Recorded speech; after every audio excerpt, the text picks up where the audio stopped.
Eh bien salut tout le monde, comment allez-vous? Bienvenue sur la chaîne Ludiquement Parlant, moi c'est Ronan, j'espère que vous allez très bien et je vous propose aujourd'hui une partie en mode solo consacrée au jeu d'horreur coopératif intitulé Deep Madness et je vais vous proposer de jouer en ma compagnie un chapitre, le second chapitre de ce jeu qui s'intitule La dernière navette pour l'enfer. La porte s'ouvre dans un grincement guttural et vous retenez votre souffle, votre arme pointée vers la zone d'ombre qui se dévoile peu à peu devant vous. Mais il n'y a rien de l'autre côté du battant, du moins rien de visible. Il me semble entendre des bruits de mouvement derrière nous, chuchote le docteur Armitage en se retournant nerveusement vers le couloir aux lumières vacillantes. Alors ne laissons pas nos poursuivants l'occasion de nous rattraper, réplique Samuel en franchissant l'ouverture, aussitôt suivi de Drake qui inspecte rapidement les coins sombres. Ça a l'air vide, dit-il. Tout le groupe entre dans la pièce et Arthur referme derrière vous. Il ne fait aucun doute que vous avez rejoint le terminal des navettes. La lumière blafarde que l'éclairage de secours émet par intermittence projette des ombres inconstantes qui s'étendent et se rétractent sans cesse entre les rangées de sièges vides disposés dans la salle. Le mur d'en face est légèrement arrondi et doté de plusieurs portes de sas scellées. Au-dessus de ces dernières, des lettres boulonnées à la paroi indiquent « Gare de Dunwich ». Randy avance vers l'une des portes et pointe sa lampe torche sur le hublot du battant métallique. « Il n'y a pas la moindre navette là-dedans, les amis, commente-t-elle. Remarquant un petit réduit situé à l'écart, elle s'y dirige d'un pas décidé et entre à l'intérieur. 30 secondes plus tard, un vrombissement se fait entendre et une série de lampes s'illumine, inondant la salle d'une lumière tremblotante, mais bienvenue alors que les écrans s'allument les uns après les autres pour vous proposer divers plans du complexe et des images de propagande de la compagnie. À tous les passagers, fait soudain une voix de femme sortant de plusieurs haut-parleurs disposés dans la pièce. Toutes nos navettes rencontrent actuellement des difficultés techniques.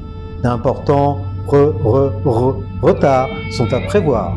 Nous vous présentons nos excuses pour la gêne occasionnée.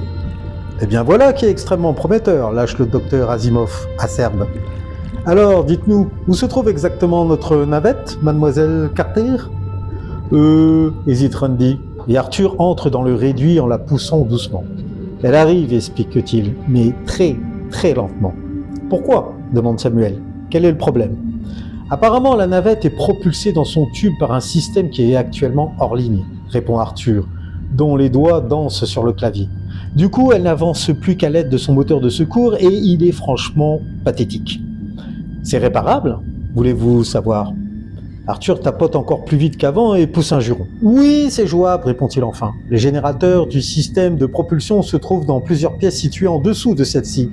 Et on peut les relancer à l'aide d'un code spécial que je suis en train de récupérer. Voilà, je l'ai. Et c'est quoi l'embrouille? Veut savoir Drake. Les générateurs ont cessé de fonctionner parce que leurs salles se sont retrouvées inondées, explique Arthur. Bordel de merde, lâche le docteur Asimov. Autre chose, Arthur? S'enquiert Samuel. Une fois les générateurs relancés, il faudra revenir ici au pas de course parce que la navette ne nous attendra pas et si on la rate, on est refait. Vu l'état actuel du système, ça m'étonnerait qu'il tienne pour un second trajet. Pourquoi ne pas nous contenter de l'attendre? Demande le docteur Armitage. Elle arrive peut-être lentement, mais c'est tout de même mieux que de se noyer dans une eau glacée, non? Un hurlement strident retentit dans le couloir que vous venez de quitter et un grognement lui répond. On y va tous, avant que ces choses n'arrivent à entrer, tranche Samuel, en route. Le métal de la porte se met à grincer comme s'il était attaqué à coups de griffe. « Allez, on bouge !» s'écrie le capitaine.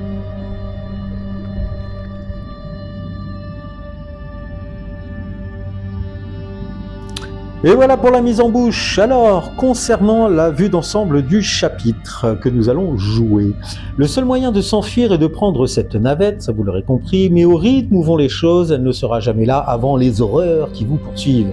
Il y a dans la station des accélérateurs devant être redémarrés pour augmenter son allure, et une fois que vous les aurez activés suffisamment de fois pour accumuler l'énergie nécessaire, la navette prendra de la vitesse et finira par rejoindre le terminal. Toutefois, l'ordre dans lequel les accélérateurs sont activés déterminera également de quelle direction elle arrivera et donc ou vous devrez la prendre avant qu'elle ne reparte.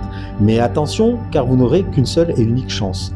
Parviendrez-vous à accomplir la mission avant l'arrivée de la navette, ou bien celle-ci emportera-t-elle votre ultime chance de survie avec elle? La tension est à son comble. Donc, devant vos yeux ébahis, une fois de plus apparaît le plateau de jeu, et là, vous voyez, nous avons 2 niveaux. Nous avons le point de départ, sur lequel nos 4 investigateurs, parce que je vais jouer avec 4 investigateurs, et oui, je joue en mode facile en plus, ouais, je suis un tricard comme gars. Bref, donc le point de départ, c'est la salle numéro 2, et sur cette salle est situé le jeton de code. Premier jeton de code qui va me permettre de déverrouiller de l'énergie de ci, de là, pour alimenter la fameuse navette qui est représentée par la tuile numéro 30. Tuile numéro 30 qui n'apparaît pas parce qu'elle est évidemment à part, la navette elle est loin. Donc je ne m'attarde pas sur le fait qu'il y a déjà des salles corrompues, celles qui sont en rouge, avec des points de spawn pour les monstres.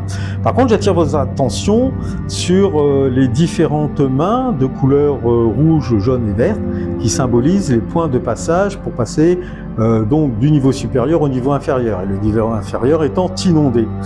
Donc, vous l'aurez compris, chacun avec son petit jeton de code, et là, il va pas falloir se battre, parce qu'il y aura un jeton de code donc, au début, et après, il va falloir attendre qu'il y en ait un autre qui arrive. Ouais, parce que chacun ne démarre pas avec son propre jeton de code. C'est-à-dire, en clair, qu'une fois qu'un investigateur aura utilisé le premier jeton de code, et il va retourner au point de départ, à moins qu'il y en ait déjà un, parce que oui, dans la règle spéciale, en fait, à la fin donc d'un tour de jeu, durant on va dire la phase de maintenance, un jeton code sera repositionné systématiquement, si on n'a pas déjà un, sur le point de départ des investigateurs.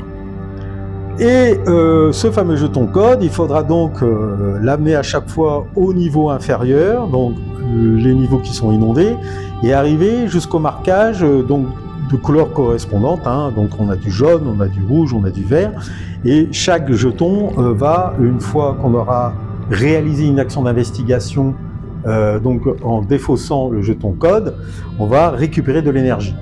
Donc chaque pile d'énergie commence à 3 et finit par 1, donc 3, 2, 1.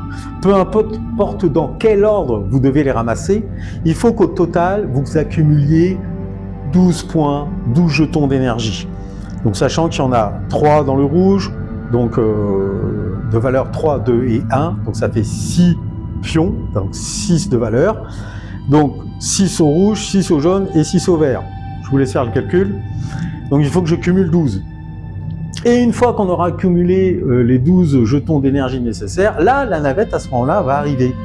Et en fait, c'est la couleur qui aura cumulé le plus de jetons d'énergie qui déterminera le point d'arrivée de la dite navette. Et ces points d'arrivée sont représentés par les jetons de terminaux numérotés 1, 3 et 4. Donc le 3 c'est le jaune, le 4 c'est le vert et le 1 c'est le rouge. Donc je pense que là vous avez une bonne vision d'ensemble donc des salles, des tenants et des aboutissants.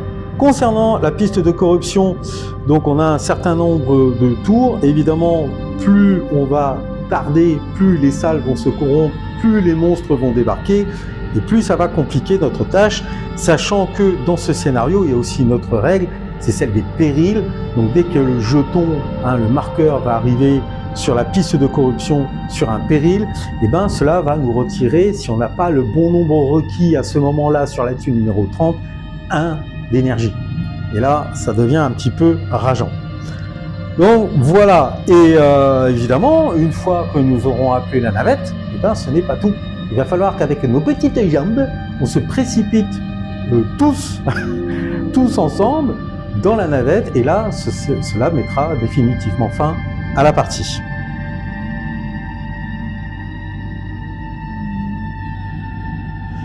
Pour cette partie, je vais jouer avec les personnages suivants. Jared Drake, soldat de son état, donc sa carte profil apparaît. N'hésitez pas à mettre en pause pour regarder ses caractéristiques, compétences disponibles, etc.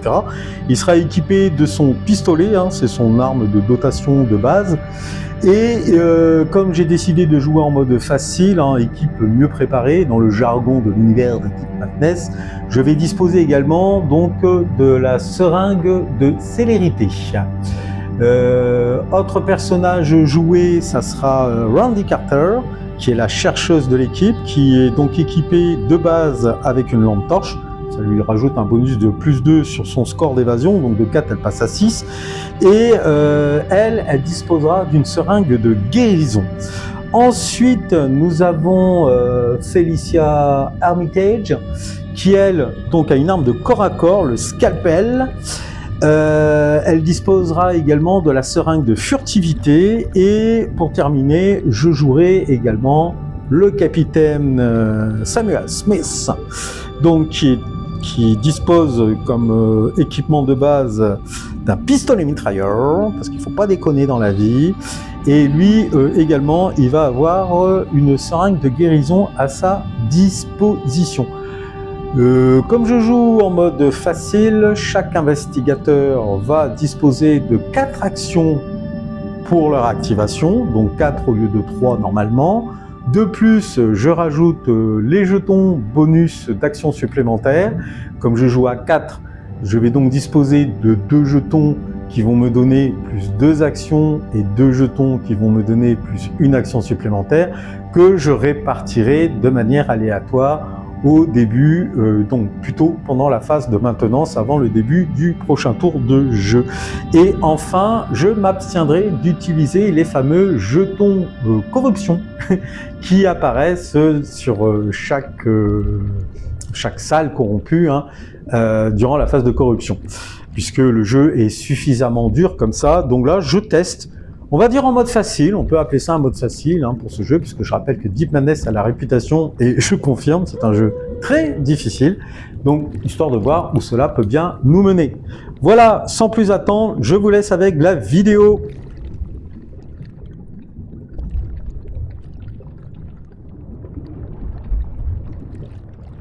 Donc, début de ce premier tour de jeu, et je vais en profiter pour vous rappeler comment se déroule un tour de jeu dans Deep Madness.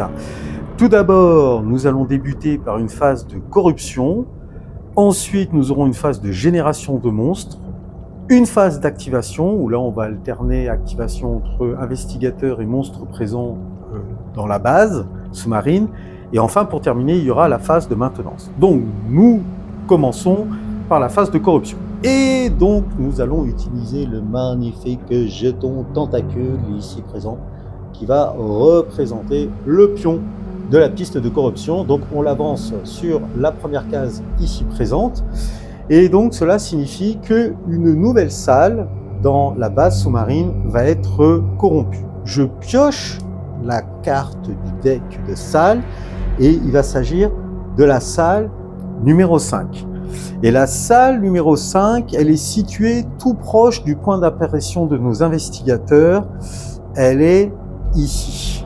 Donc cette salle va être corrompue.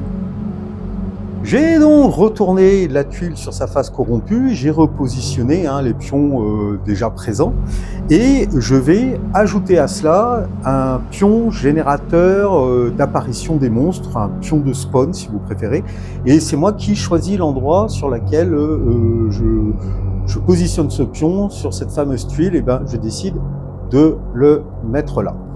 Ça, c'est la première chose. Mais la phase de corruption va s'enchaîner, va être suivie par la phase de génération de monstres. Et pour cela, je vais aller taper dans le deck de cartes génération de monstres. Je pioche la première carte et la tentacule sur la piste de corruption, le pion sur la piste de corruption m'indique qu'il va falloir que je pioche 3 cartes. Première carte que je pioche, c'est celle-ci. Et là, il s'agit donc d'un difforme. Et les difformes, ça ressemble à cela. Oh mon Dieu, Dieu que c'est pas beau, Dieu que c'est vilain, oh oui, avec plein de dents. Alors ça me rappelle énormément la chose dans le film de John Carpenter.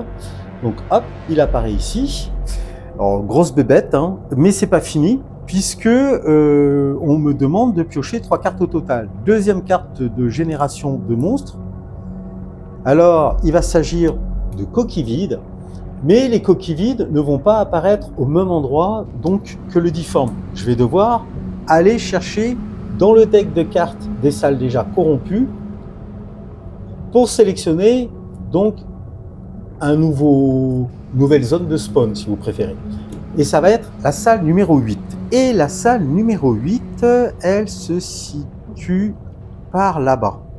C'est-à-dire dans les niveaux inférieurs de la station. Et ce sont justement les niveaux qui ont été inondés. Et la salle 8, c'est celle-ci. Donc, je vais devoir y placer ce que l'on appelle une coquille vide. Alors, je n'aime pas les coquilles vides parce qu'ils génèrent en fait les coquilles vides lors de leur activation. Elles ont une action spéciale qui vont leur permettre de générer ce qu'on appelle dans le jeu des mangeurs d'âmes, et moi que je surnomme affectueusement des tiques aquatiques. Vous verrez à quoi elles ressemblent par la suite. Donc salle numéro 8 ici, donc au niveau du spawn. C'est pas fini, puisqu'il y a une deuxième coquille vide sur la carte qui doit apparaître, mais pas dans la même salle. Donc de nouveau, je retourne dans le deck de cartes des salles corrompues, et là on m'indique que ça sera la salle numéro 7. Et la salle numéro 7, elle est juste là.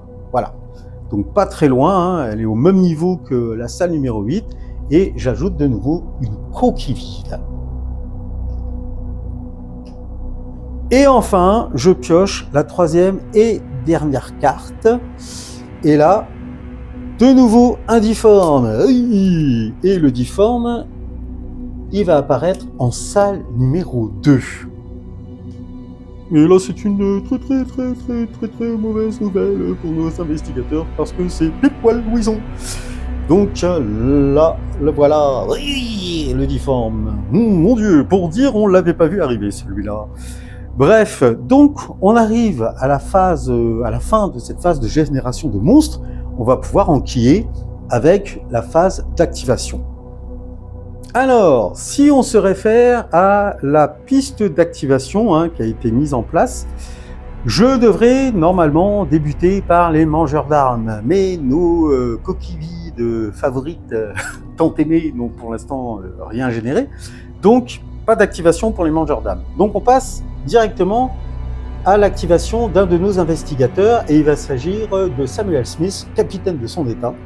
Et comme on joue en mode facile, il a donc de base 4 actions par activation, mais chaque investigateur bénéficie d'un jeton bonus qui va lui donner 1 ou 2 actions supplémentaires. Là, donc, j'ai réparti de manière aléatoire ces jetons bonus, et je le ferai donc à chaque nouveau tour de jeu. Surtout, ça se fait durant la phase de maintenance. Donc là, il va bénéficier de plus 1 action. Donc au total, Samuel Smith, il va avoir 5 actions. 5 actions pour faire plein de choses. Alors, là, on a un difforme qui est déjà présent avec nous. Alors je suis quand même équipé, j'ai un pistolet mitrailleur pour faire la fête au difforme. Du moins, commencer à l'entamer, pourrait-on dire, même attendrir la viande. Le problème, c'est que le difforme, il a 5 points de vie, mais il a également 2 de résistance. Donc, c'est-à-dire qu'il va déjà automatiquement m'annuler 2 succès. Alors, dans ce jeu, si on peut éviter de trop perdre son temps à vouloir tout massacrer ce qui bouge et qui n'est pas humain, croyez-moi, c'est la meilleure solution à adopter. Donc, c'est pas qu'il est égoïste, mais Samuel Smith, il va se prendre la tangente pour essayer d'aller rapidement récupérer un des jetons d'énergie présents dans la station. Du moins, les énergies que je rappelle sont au niveau inférieur, donc dans des zones inondées. Alors, première action qu'il va faire, donc je le rappelle, il dispose de 5 actions au total, il va dépenser 1 action pour réaliser ce qu'ils appellent dans la partie, le jeu, l'action investigation. Donc, il va récupérer le jeton de code qui va aller sur sa carte de profil. Ça, c'était sa première action. Il lui en reste encore 4. Donc, vers quelle zone je devrais tâcher d'aller chercher les premiers jetons d'énergie? Alors, je rappelle, il y a une zone jaune. Alors, on va retourner dans les profondeurs, ici présentes. Donc, hop, si je dézoome un petit peu. Donc, on a la zone jaune ici, verte là, et la rouge qui est présente là. Et il s'avère qu'en fait, c'est la rouge qui est la plus éloignée de nous. J'ai regardé, hein, en fait, pour atteindre l'énergie de la zone verte, il faut que je parcours, je réalise 6 déplacements. Idem pour la zone jaune, mais pour la zone rouge, il me faut réaliser 9 déplacements. Donc je pense que, comme là c'est plutôt calme en début de partie, et que ça va se compliquer au fur et à mesure, hein, par l'arrivée de plus en plus nombreuse de monstres, il vaut mieux que j'aille chercher l'énergie 3 rouge la plus éloignée. Du moins c'est comme ça que moi je vois les choses. Donc revenons à notre capitaine. Alors il y a aussi autre chose que je constate, parce qu'il faut avoir un œil sur tout en fait, sur le temps qui passe, sur le nombre de monstres qui vont arriver au fur et à mesure, mais surtout sur leur activation. Et là on est en présence d'un difforme. Le difforme il va s'activer à la fin sur la piste d'activation. Mais avant, Randy Carter. Donc en clair, Randy Carter il s'y présente, elle risque d'en prendre plein sa gueule. Avec le difforme. Et le difforme est assez costaud comme on l'a vu. Hein. Lui, s'il touche, c'est 2 points de dégâts déjà d'office. Alors ce que je vais faire, je vais utiliser une des capacités innées, hein, de mon capitaine préféré. Cette capacité s'appelle « On n'abandonne personne ». Si je réalise une action de déplacement avec lui, je vais pouvoir dépenser un point de santé mentale pour échapper au blocage des monstres, puisqu'ils ont un score de blocage, nous avons un score d'évasion. Et ou choisir un investigateur sur ma case pour le déplacer avec moi. C'est ce que je vais faire. Je vais plutôt opter pour cette seconde option, puisque les 2 autres investigateurs, Jared Drake et Felicia Armitage, vont s'activer avant le difforme. C'est ce que je vais faire. Donc, je dépense un point de santé mentale. Alors, les points de santé mentale, je rappelle, ils ressemblent à ceci, hein, que je vais aller mettre, je ne sais pas s'il arrivera à faire le focus, que je vais aller mettre directement donc sur sa carte profil. Et Samuel Smith a une limitation de 3 points de santé mentale. Ça, c'est chose faite. Donc, je fais mon action de déplacement. Et du coup, hop, en activant ma capacité, je demande à la Miss, là, donc Randy, de bien vouloir m'accompagner, et elle va pas se laisser prier. Elle dit oui, bien sûr que je t'accompagne mon ami, je ne peux pas rester avec le difforme. Ça c'est fait. Donc c'était ma 2e action, donc il me reste 3 actions.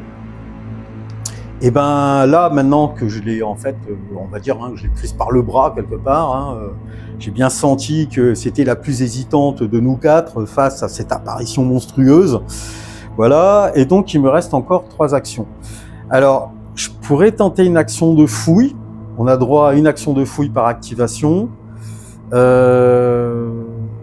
tac, tac, tac, tac. Parce que si je réalise donc 3 actions de déplacement, 1, 2, 3, ça me fait arriver ici. Bon, allez, on va tracer. On va pas rester traîné, niaiser. Donc, 1, 2, 3. Donc, j'ai bien fait mes 5 actions. Et donc, ceci va mettre fin à l'activation du capitaine. Nous reprenons donc le cours de notre aventure. Donc, logiquement, derrière, c'est un putride qui devrait s'activer, mais il n'y en a pas. Donc, on passe directement à l'activation de Felicia Armitage. Et Felicia Armitage, elle dispose d'un bonus de plus 1 action pour ce tour. Donc, elle également dispose de 5 actions. Alors, Felicia, elle a un coup d'avance. Donc, une fois par activation, vous avez droit à une action de déplacement gratuite. Et elle a également Tout va bien. Donc, c'est une action. Elle peut soigner une blessure subie par un investigateur se trouvant sur sa case. Au lieu de ça, vous pouvez dépenser un point de santé mentale pour lancer un dé de 6 et soigner ce résultat divisé par 2, arrondi à l'entier supérieur, donc blessure de l'investigateur. Ok, je dispose également donc de mon scalpel qui est une arme de corps à corps. Je lance un dé, je touche sur du 3 et j'inflige 2 dégâts par touche. Si vous tuez un monstre, vous pouvez récupérer un point de santé mentale. Vous pouvez le faire avant de transformer votre santé mentale en démence, le cas échéant. Alors, moi, qu'est-ce que je pourrais faire avec Félicia? Donc là, j'ai une arme de corps à corps, mais si je regarde le profil du difforme, comme je l'ai dit, il a 5 points de santé, 2 de résistance. Alors, je vais pas aller bien loin avec mon petit scalpel. Ce que je peux déjà commencer à faire, c'est une action de fouille. Voilà, je vais faire mon action de fouille. D'accord, je pioche une carte équipement et je tombe sur un lance-harpon. Ah c'est peut-être mieux qu'un scalpel. Donc ça va me permettre de réaliser des attaques à distance. Attaque, si le monstre subit au moins une blessure, vous pouvez dépenser un point de santé mentale pour le tirer vers vous de une case, ce qui lui cause une blessure supplémentaire. C'est pas mal du tout. Donc 2 de portée, on lance qu'un dé. Ouh, touche sur 4. Ah par contre, si on touche, c'est 3 dégâts. Ouais, ok. Bon, moi je vais mettre ça dans son inventaire. Bon, au moins, elle a une arme de corps à corps et une arme d'attaque à distance. Je vais m'évader. Je vais sortir de la case, mais je vais pas trop m'éloigner parce que le temps que le capitaine Smith arrive à récolter les 3 premiers jetons d'énergie dans les sous-sols, durant la phase de maintenance de ce tour, il y a un nouveau jeton de commande qui va arriver. Donc, il vaut mieux que je conserve des investigateurs à proximité pour le toper rapidement. On va faire ça. Donc, je vais pouvoir faire fonctionner mon score d'évasion. Mon score d'évasion, il est de 5 avec Félicia. Et le score de blocage du difforme, il n'est que de 2. Donc, comme mon score d'évasion est supérieur au score de blocage du monstre, je vais donc pouvoir m'éloigner de lui sans problème. Donc j'effectue ici une action de déplacement, voilà, ce qui me conduit ici. Donc il me reste 3 actions. 3 actions. Alors je pourrais essayer de m'en prendre quand même au difforme. Enfin bon, il a 2 de blocage et malheureusement je lance que 1 dé. Donc c'est pas suffisant. C'est pas suffisant. Il faut pas que je m'éloigne de trop non plus. Faut pas que je m'éloigne de trop non plus. On va perdre un peu de temps quand même au départ. On n'a pas trop le choix. Parce qu'il nous faut des jetons de code pour pouvoir aller récupérer les énergies. Par contre, si je reste trop proche, est-ce qu'il peut attaquer à distance le difforme? Non. Par contre, il effectue un déplacement. Donc si je reste là, je suis pas assez safe. Donc je vais encore refaire une action de déplacement ici. Voilà. Je me mets plus en sécurité. Et donc normalement il me reste 2 actions derrière, mais je vais rien faire de plus. Il faut pas que je m'éloigne de trop pour pouvoir, comme je le dis, je me répète, mais il faut que je récupère rapidement les jetons code pour aller chercher l'énergie. Ok, donc fin de l'activation de Félicia Armitage. Alors logiquement on devrait activer des hystéries, mais il n'y en a pas, donc on va passer à l'activation du prochain investigateur, et c'est Jared Drake. Jared Drake qui va bénéficier d'un bonus de 2 actions supplémentaires. Donc il passe lui à 6 actions. Alors moi par contre, alors lui il est équipé d'un pistolet, il est soldat de son état, donc c'est pas déconnant. Donc son pistolet a 2 de portée, il lance 2 dés en attaque, il touche sur du 4+, il afflige 1 dégât. Alors le truc c'est que, donc la précision du pistolet est de 3 si vous attaquez un monstre se trouvant sur la même case que vous. Donc ça serait le cas si je m'attaque au difforme, mais je suis encore limité. Je ne peux lancer que 2 dés. Donc même si j'obtiens 2 réussites, lui avec sa résistance de 2, il va me bloquer. Donc je vais tenter une fouille. Ça va être sa première action. Je tente une fouille pour essayer de récupérer une arme plus intéressante. Ah, et bien là je mets la main sur une pince de serrage. C'est une arme de corps à corps. Si vous n'obtenez que des succès au dé, votre démence peut, si vous le souhaitez, diminuer de 1 point. Là je lance 3 dés. Portée 3, mais j'inflige 1 dégât par touche. Bon, du coup, il me reste 5 actions derrière. C'est dommage que je puisse pas booster l'efficacité de cette arme. Alors, il faut pas non plus que j'oublie que Jared dispose d'une capacité qui lui est propre, c'est rafale contrôlée. Donc si j'attaque avec mon pistolet, je lance 1 dé supplémentaire. Donc là, en fait, je lancerai 3 dés. Et je toucherai sur du 3, puisqu'il est sur la même case que moi. Et je peux dépenser 1 point de santé mentale pour attaquer un monstre une fois avec un pistolet quand il vient de vous attaquer, Vous pouvez aussi dépenser 2 points de santé mentale pour attaquer avant lui. Et ça, c'est au choix. On a la possibilité de faire les deux. Ouais. Ben, écoutez, je vais tenter, puisque j'ai quand même 5 actions, et lui aussi, il va pas trop s'éloigner. Je vais essayer de faire 2 binômes. Je vais essayer de mettre Jared en binôme avec Felicia et Samuel Smith avec Randy Carter. Je vais partir un peu dans cette configuration. Bon, alors du coup, comme je l'ai dit, je vais dépenser une action pour attaquer le difforme. Alors, je vais utiliser... je vais commencer avec le pistolet, puisque le pistolet, je peux lancer 3D au lieu de 2, et je vais toucher sur du 3+, au lieu de 4.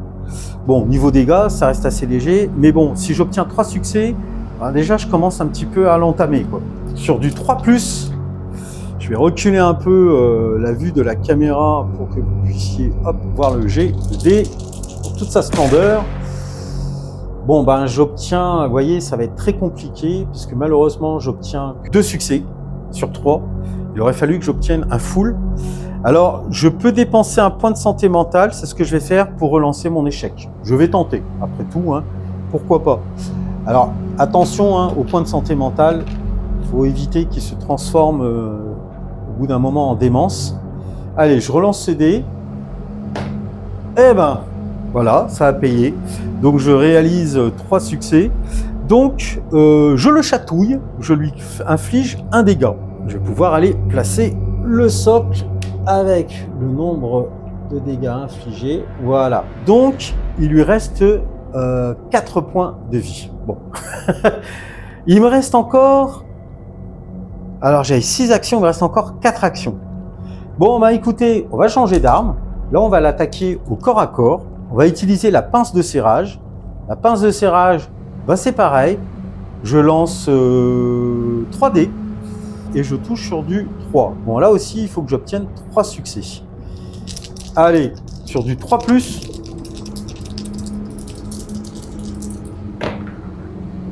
Ah, pas bon du tout. Je fais 2 échecs et une seule réussite.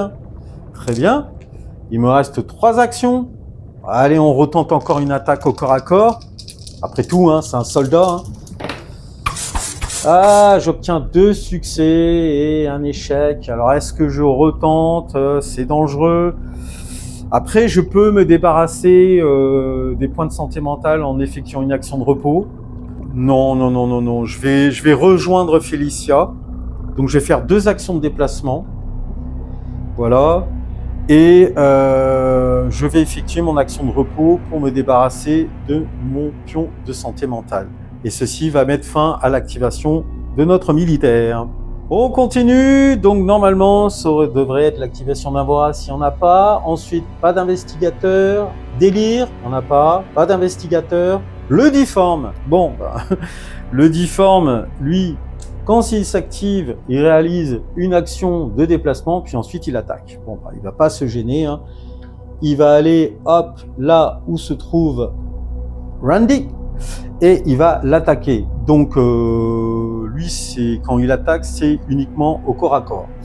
Alors, je ne suis pas sur une tuile corrompue. Si, je suis sur une tuile corrompue. Alors, il faut savoir que il peut, du coup, il gagne plus 1 de portée quand il est sur une tuile corrompue. Bon, de toute façon, là, on s'en fout puisqu'il est directement sur sa cible. Donc, automatiquement, il inflige 2 dégâts. Mais Randy a le droit de se défendre et pour cela, elle va lancer 2 dés de 6 et il faut qu'elle obtienne soit un 5 ou un 6 pour espérer annuler 1 ou 2 blessures. C'est parti. Bon, bah, c'est un fail total. Donc, je me prends 2 dégâts. Mais c'est pas fini, puisqu'il y a lui, ici présent, donc il s'active à son tour, le difforme, il arrive ici, et il s'avère que là, il y a une correspondance avec l'autre salle. Et donc il a bien une ligne de vue. Et comme il est sur une tuile corrompue, sa portée est améliorée de 1, donc il va pouvoir lancer une attaque contre un des 2 investigateurs. Allez, on va dire qu'il va prendre pour cible notre soldat. Donc notre soldat Jared va devoir à son tour effectuer donc un jet de défense en lançant 2 dés de 6. C'est parti, allez Jared, on y croit. Eh ben, on n'y croit pas du tout, puisque lui aussi se mange de blessures. Et ceci met fin à l'activation des Deforms sur ce tour de jeu. On arrive à l'activation de Randy Carter qui vient d'être blessé. Donc Randy Carter, alors elle, grâce à la lampe torche dans son équipement, elle bénéficie d'un bonus de plus 2 en évasion, ce qui fait que son évasion cumule un total de 6. Donc elle pourrait très bien s'échapper. Elle a aucune arme pour se défendre, pour attaquer les monstres. Donc première action qu'elle va faire, sachant qu'elle bénéficie d'un bonus de plus 2 actions sur ce tour. Donc je passe à 5. Non, elle est curieuse. Donc une fois par activation, vous pouvez accomplir une action d'investigation ou de fouille gratuite. Donc c'est ce qu'elle va faire. Elle va réaliser une action de fouille gratuite. Et je tombe sur un regain d'endurance. Durant votre activation, vous pouvez défausser cette carte pour exécuter une action supplémentaire, ou vous pouvez défausser cette carte à tout moment pour récupérer immédiatement 3 points de santé mentale. Ok, c'est intéressant, mais c'est pas du tout ce que je recherche actuellement. Youpi. Je vais m'éloigner de la chose, puisque je peux pas faire autre chose. C'était ma fouille était gratuite, donc je fais une action de déplacement. Donc je passe à 5 actions. Je peux m'évader sans problème. On va pas rester traîné là. Ensuite, donc 1, 2, 3. Il me reste encore 3 actions. Je serais bien tenté de récupérer le jeton de commande auprès du capitaine et aller directement me jeter à l'eau. Écoutez, on va faire ça. Je vais faire une action d'échange avec le capitaine. Je récupère donc le jeton de code qui va du coup sur sa feuille à elle. Ça c'est cool. Ouais, je vais plutôt la jouer comme ça. Ensuite, encore une action de déplacement. J'arrive ici. Et ma dernière action, je me jette à l'eau. Ouais, voilà. Moi, je suis comme ça là. J'avais prévu mon maillot de bain, 2 pièces là. Parce que je suis une chercheuse, donc j'anticipe vachement les recherches. Et donc, ceci va m'amener directement là pour ma dernière action des déplacements. Plouf! Dans l'eau. Ouais! Là, je pense que là, le petit coup d'échange, c'était bien vu. Alors, comme je viens juste de me jeter à l'eau, pour l'instant, je ne touche pas donc à ma jauge d'oxygène. Et ceci va mettre fin à son activation. Ça tombe bien qu'on soit à ce niveau-là, puisque les derniers à s'activer sur ce premier tour de jeu, ça va être les coquilles vides. J'ai horreur de ça. Alors les coquilles vides, elles font un unique déplacement. Après, normalement, elles attaquent et enfin, elles réalisent l'action spéciale qui consiste à générer des tics aquatiques, les fameux mangeurs d'âmes. Alors, évidemment, ils vont toujours en direction des investigateurs. Lui, il entend un raffut de tous les diables, donc à l'étage supérieur. Donc, hop, il fait un petit déplacement ici. De même, l'autre qui est beaucoup plus haut, là, dans une autre salle inondée, ils se ramènent ici. Donc, ils essayent de rejoindre les points de passage. Mais ils ne s'arrêtent pas là, parce qu'ils vont générer. Ils vont générer chacun un mangeur d'âme. Alors quand je vous parlais de tics aquatiques, comme quoi je vous ai pas menti, parce que en fait pour moi les tics aquatiques c'est un peu ça, petits bébés tout rouges, qui crament tout rouge, tout huileux, tout bizarre là. Enfin bon bref. Donc le premier il est généré sur sa case, lui aussi est généré là. Alors coup de bol pour nos investigateurs dans les médias, c'est que les 2 tuiles sur lesquelles nos mangeurs d'âme apparaissent ne sont pas encore corrompues. Si elles avaient été corrompues, ces 2 saloperies là auraient bénéficié direct d'une activation, sachant que eux, quand ils s'activent, déjà ils se déplacent 2 fois au lieu d'1 fois. Donc ça va très très très vite ces petites bébêtes. Et ceci clôture donc toute la phase d'activation et on va pouvoir aller à la phase de maintenance. Alors, et comme je vous le disais, ce qui nous intéresse pour cette phase de maintenance dans ce scénario, c'est que comme pour l'instant, Randy Carter, qui maintenant possède le fameux jeton code pour aller chercher les premières sources d'énergie, n'a pas encore effectué donc son prélèvement, sa manip, on va pouvoir placer durant cette phase de maintenance un nouveau jeton code. Voilà, vous voyez ? Donc C'est pour ça que je voulais qu'il y ait encore des investigateurs dans le secteur pour pouvoir aller vite en choper pour aller dans les autres zones, hein, récupérer un maximum de jetons d'énergie. Et évidemment, pour clôturer ce premier tour de jeu, on va aller modifier donc la piste d'activation. C'est-à-dire que Samuel Smith, qui était premier joueur, il va passer dernier joueur et les autres investigateurs vont se décaler sur la gauche. Donc le prochain investigateur à s'activer au tour de jeu qui s'annonce, ça sera Felicia Armitage. Et voilà, et fin de ce premier tour de jeu. Second tour de jeu qui débute, on commence donc par la phase de corruption et donc on avance la tentacule ici, ce qui annonce qu'une nouvelle salle va être corrompue. Et il va s'agir de la salle numéro 10. Donc on retire tous les éléments présents sur la tuile, on la retourne, et voilà. Et on remet tous les éléments de jeu, ainsi que les figurines. Et on va devoir, vous l'aurez compris, placer une tentacule et sélectionner un nouveau spawn. Et bon, on va le mettre ici. Voilà. À moins que je le mette directement plutôt là. Ouais, je vais plutôt faire ça. Voilà, donc ça, c'est pour la phase de corruption.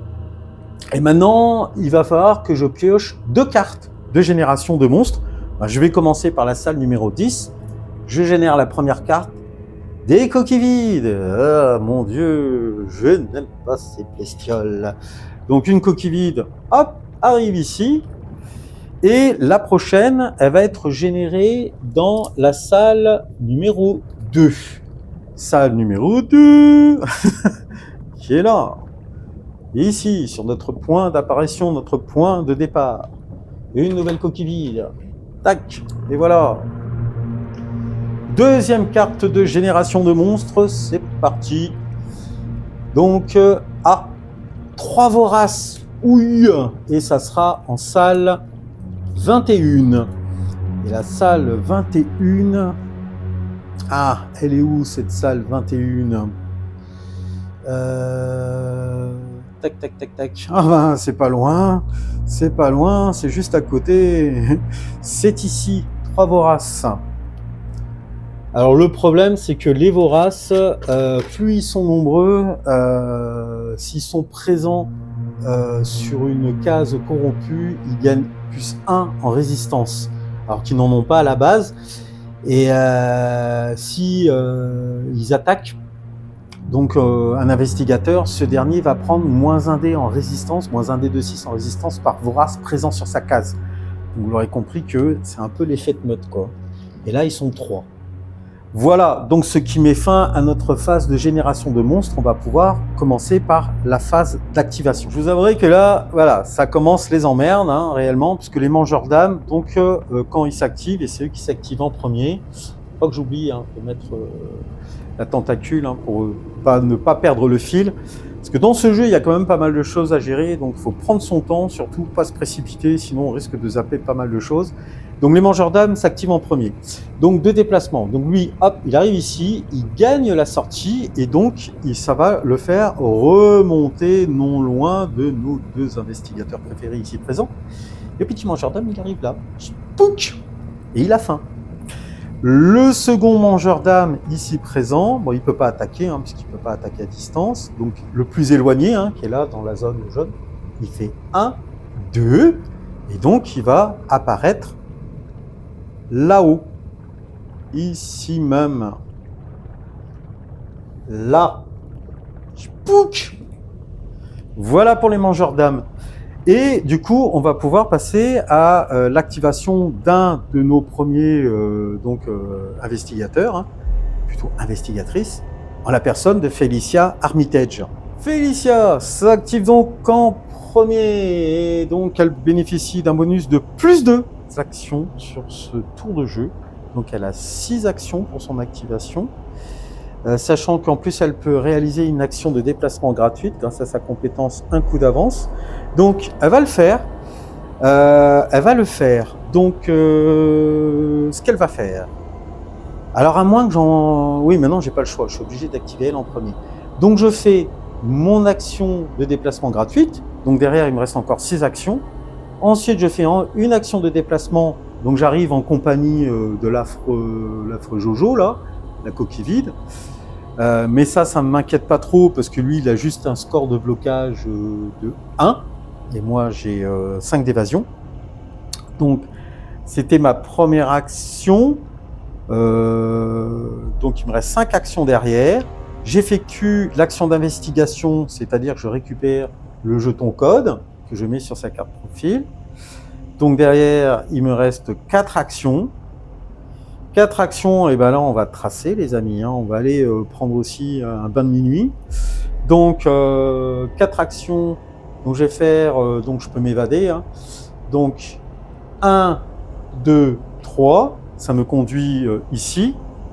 Donc, il me reste encore une action. Alors, je ne vais pas perdre mon temps avec le mangeur d'âme. Hein. Je vais plonger directement à l'eau.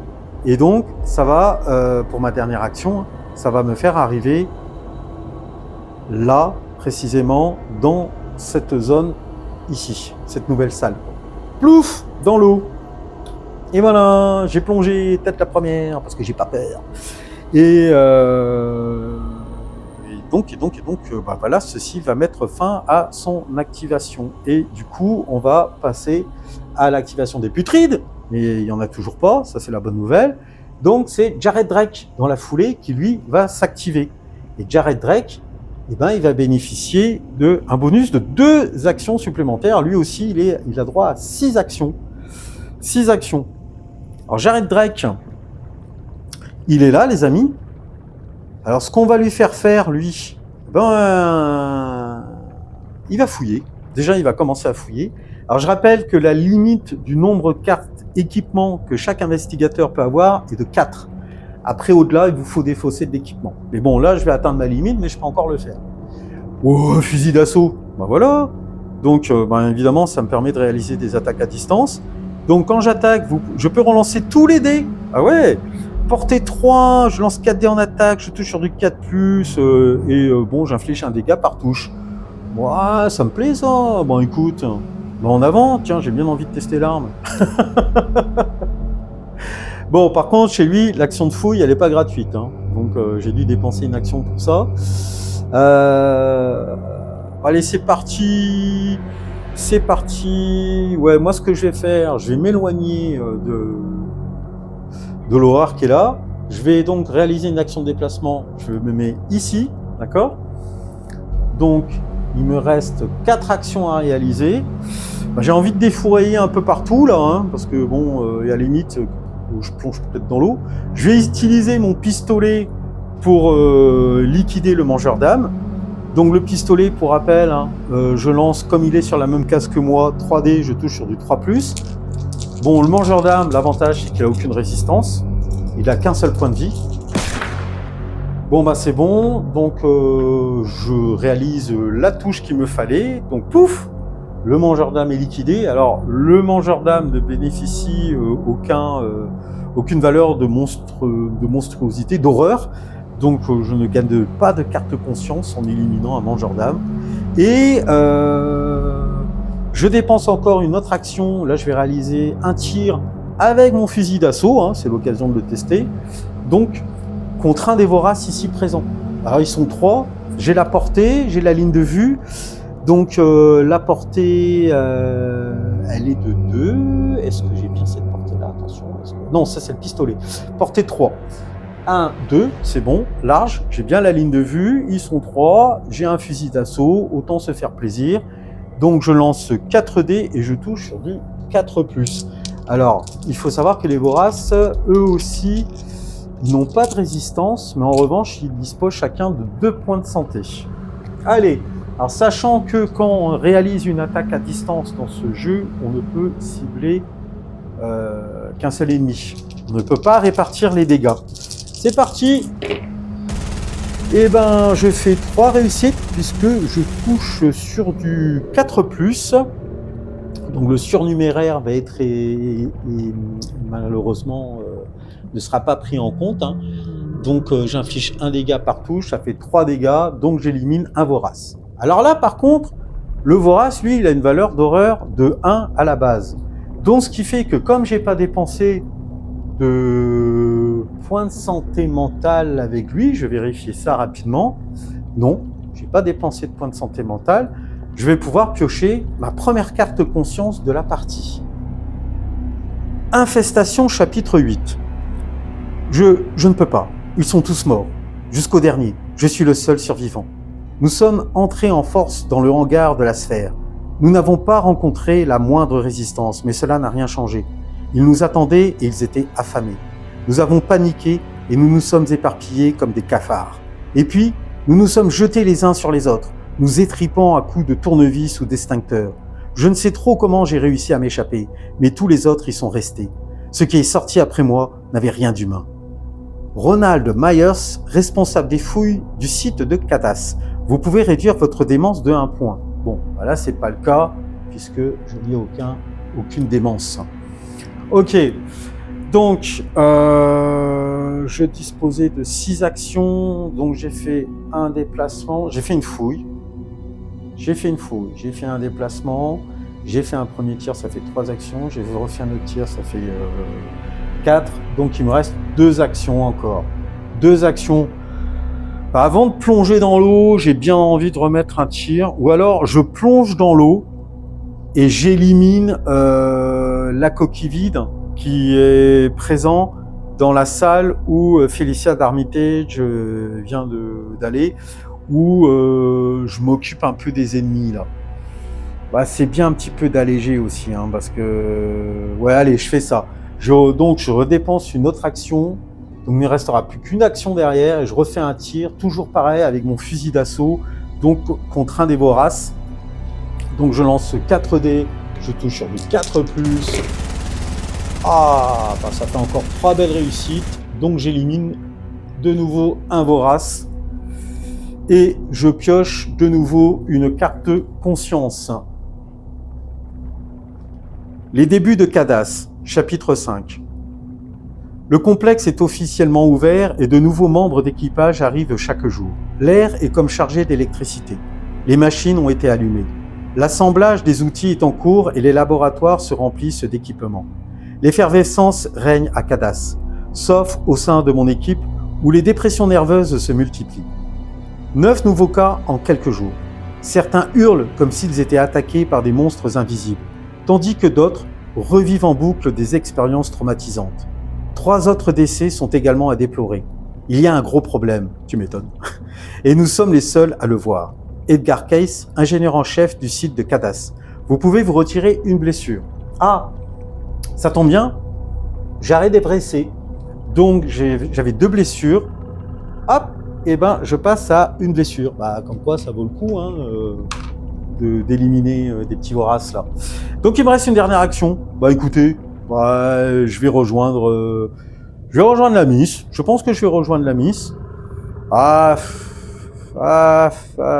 je vais rejoindre la Miss. Allez, je plonge avec elle. Donc dernière action, une action de déplacement. Plouf.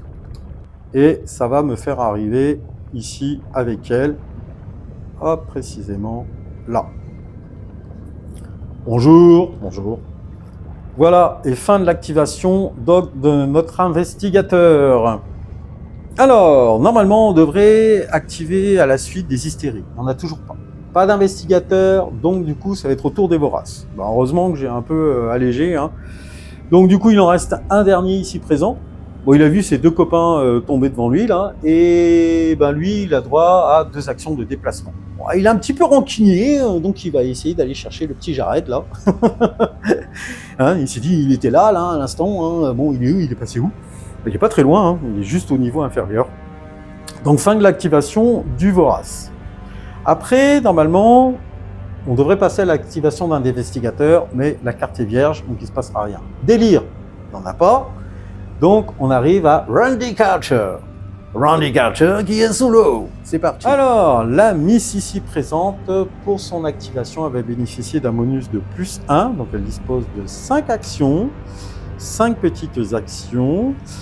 Donc, elle est dans l'eau. Donc, avant de réaliser la moindre action, quand on est sous l'eau, eh ben, il faut diminuer son oxygène. Donc, hop, je passe à 5. D'oxygène, elle fait son action de déplacement, elle continue sa brasse aquatique, Elle passe à 4. Hop, deuxième action de déplacement. Donc il me reste 3 actions. Ok, on continue. On passe à 3. Bloup, elle arrive là. Et on passe à 2. Et là, elle va pouvoir réaliser son action d'investigation ici présent. Et donc, elle transfère le code. Et le code libère de l'énergie. 3 d'énergie qui vont aller se positionner sur la tuile numéro 30, qui représente la navette pour rappel. Et son jeton code, du coup, est transféré de nouveau, ce fameux jeton, sur la case départ des investigateurs. Et il me reste une dernière action, bloup, je repars en marche arrière, en crawl aquatique, cette fois-ci, après la brasse. Donc, il me reste 1 d'oxygène. Et voilà, fin de l'activation de Randy Carter, qui a vachement bien joué sur ce coup. Elle m'épate. C'est au difforme de s'activer, et il y en a 2 en cours de jeu. Donc, le premier ici présent, lui, il sent que le capitaine n'est pas bien loin de sa position. Donc, ch'touk, il arrive ici. Alors, faut pas oublier que lui, il a été blessé.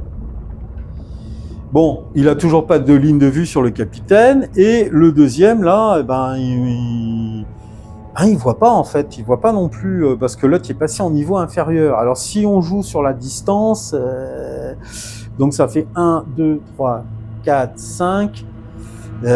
Bon, il est beaucoup plus proche quand même, parce que là, ça fait 1, 2 et 3. Donc, il va plutôt se diriger où se trouve le Vorace. Il va arriver par là, il fait juste une action de déplacement et fin de l'activation de nos difformes.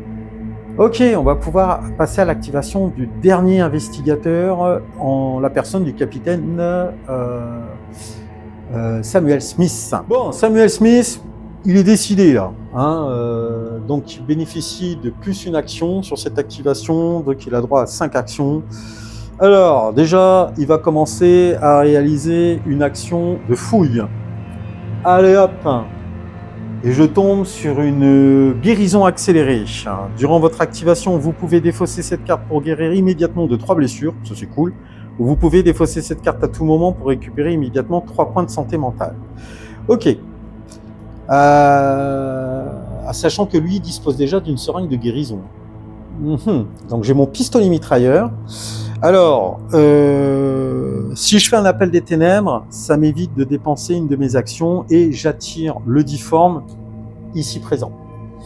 Et là, il me reste derrière 4 actions pour le rafaler à l'infini. Sachant que je lance avec mon pistolet mitrailleur 5 dés en attaque, portée 2, je touche sur du 5+, bon ouais, d'accord, mais bon, la quantité fera peut-être la différence, me direz-vous. Allez, on va faire ça. On va essayer de liquider ce difforme là, ou alors, autre option, j'éloigne le difforme donc de la zone ici présente et j'essaye de récupérer le jeton. Ça peut être aussi une solution. C'est peut-être plus ça que je vais jouer en fait. Je vais faire ça. Donc, je vais déclencher ma capacité appel des ténèbres. Appel des ténèbres, donc du coup, là, coucou, qu'est-ce qui se passe? Il se déplace. Et là, je me faufile, puisque mon score d'évasion, même s'il n'est que de 4, est supérieur au score de blocage du difforme qui n'est que de 2. Donc, ça, c'était gratos. Il me reste 4 actions. Je fais 1, 2, 3. 3 actions de déplacement. Voilà, j'arrive là, serein, sûr de moi. Et puis j'ai envie de rafaler. J'ai envie de rafaler la coquille vide là, parce qu'elle m'emmerde. Et au lieu d'aller directement, comme dernière action, sur la case de départ pour récupérer le jeton de commande. Donc il me reste une action. Allez, je rafale. Je lance 5 dés contre la coquille vide, qui, je rappelle, n'a aucune protection. Par contre, 4 points de santé quand même. C'est assez costaud. Allez, c'est parti, on va l'entamer là. On va l'entamer. De toute façon, j'ai même pas d'arme de corps à corps. C'est parti. Alors, non, c'est vraiment pas terrible. Je fais qu'une réussite. Alors l'avantage, c'est que comme il n'a pas de résistance, la coquille vide, elle va quand même se manger un dégât. Donc il va lui rester 3 points de santé derrière. Bon, c'est mieux que rien, me direz-vous. Mais je suis un petit peu déçu quand même, hein. Le pistolet mitrailleur, hein, comme quoi la quantité n'a jamais fait la qualité, hein. La preuve, c'est énorme. Et voilà. Ok, donc fin de l'activation de notre capitaine, mais bon, eh ben, c'est pas fini. Parce que c'est au tour des coquilles vides de s'activer pour clôturer la piste d'activation. Eh ben elle est pas contente, hein, donc elle va faire un déplacement, hein, et elle va attaquer notre capitaine bien-aimé. Donc quand elles attaquent, les coquilles vides, elles infligent uniquement un seul dégât.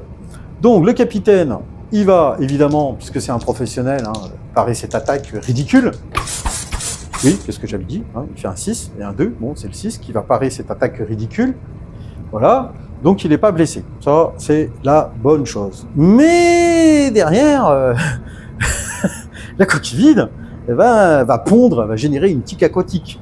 Bah oui, parce que c'est son action spéciale. Donc une petite tique aquatique assez belliqueuse. Pouc! Alors j'ose même pas imaginer d'où sort cette tique aquatique, hein, ce mangeur d'âme. Je vous laisse imaginer à ma place. Et comme on est sur une tuile corrompue, bah, la petite tique là, elle va s'activer direct. Et donc elle va attaquer notre valeureux capitaine dans la foulée. Bon là pareil, c'est un dégât normalement automatique. Donc le capitaine, n'écoutant que son courage, hein, il lève haut les jambes. Eh ben il les lève bien haut, parce que là aussi, il évite d'être blessé. Il est très bien ce capitaine là, hein. Ça c'est bon. Mais malheureusement des mangeurs d'âme, il y en a encore quelques-unes sur la station. Il y a ces deux-là présentes. Donc les mangeurs d'âme, enfin les coquilles vides, quand elles s'activent, c'est un seul déplacement. Bon, elle, plouf, elle sort de la salle. Bon, elle va juste arriver là, hein. Donc celle qui a emprunté ce passage, elle va arriver là-haut. Jut. Ici présente. Et ensuite, paf, elles vont générer. Bon, on va plutôt commencer par celle-ci, parce qu'elles ne peuvent pas attaquer. Donc, un mangeur d'âme ici. Alors, comme la salle n'est pas corrompue, eh ben, le mangeur d'âme ne va pas s'activer dans la foulée. En revanche, le mangeur d'âme qui se trouve là, ici, là, hop, excusez-moi, voilà, touc. Comme la salle est corrompue, il va s'activer dans la foulée. Et le mangeur d'âme, pour rappel, c'est toujours 2 déplacements. Donc, hop, premier déplacement, il arrive là, il rejoint le copain là-haut à la surface, ici. Et deuxième déplacement, il arrive là. Il est pressé, la fin. Ça, c'est fait. Et est-ce qu'il me reste une coquille vide encore? Oui. Je l'avais oublié. J'avais oublié la coquille vide ici présente.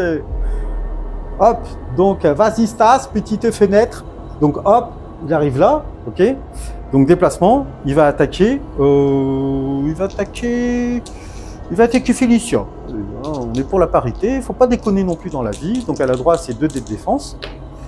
Bon, Félicia a été surprise là. Jared, il n'a pas été cool, il s'est écarté au dernier moment et le truc lui est tombé dessus, elle n'a pas compris. Donc elle se prend une blessure. La gueule de la galanterie. Hop. Et dans la foulée, il nous pond, hop, à son tour, comme action spéciale, un mangeur d'âme. Spouk. Et comme la tuile n'est pas corrompue, le mangeur d'âme ne s'active pas immédiatement. Et ceci clôture toute la phase d'activation. Phase de maintenance, donc il y a déjà un jeton de code qui est revenu en place, c'était celui de Randy. Et concernant la piste d'activation, donc Félicia passe en dernière position et c'est Jared qui aura l'honneur d'ouvrir le bal. Et voilà, donc c'est parti pour un prochain tour. Ok, nous allons donc attaquer ce 3e tour de jeu qui débute par une phase de corruption. Je déplace la tentacule ici. Et donc, si vous êtes habitué au jeu, vous allez vite comprendre qu'une nouvelle salle va être corrompue. Je pioche la carte. Il va s'agir de la salle 23. Et la salle 23, eh ben, elle est juste là. Elle est ici. C'est celle-là. Donc nous allons la retourner et après que nous aurons fait les modifications d'usage, nous allons donc passer à la phase de génération des monstres. Voilà, c'est chose faite et donc j'ai placé la tentacule qui, je le rappelle, symbolise la génération, le point de spawn des monstres à venir ici. Donc première carte de génération de monstres piochés et c'est donc un putride, une grosse limace baveuse des fins fonds de l'océan qui va venir se placer là, mais ce n'est pas terminé, j'ai encore 2 autres cartes à piocher. La deuxième carte va concerner les voraces. Il y aura un premier vorace qui va revenir en jeu et ça sera dans la salle 21. La salle 21, elle est sous l'eau, il me semble. Non, elle n'est pas sous l'eau, elle est toujours au même niveau, ça va être ici. Donc on remet en jeu un vorace, là. Mais la carte m'indique qu'il y a 2 autres voraces dans une autre salle corrompue, dans la salle numéro 4. La salle numéro 4, elle n'est pas loin non plus. Oula, c'est en train de se renforcer dans tout le secteur là.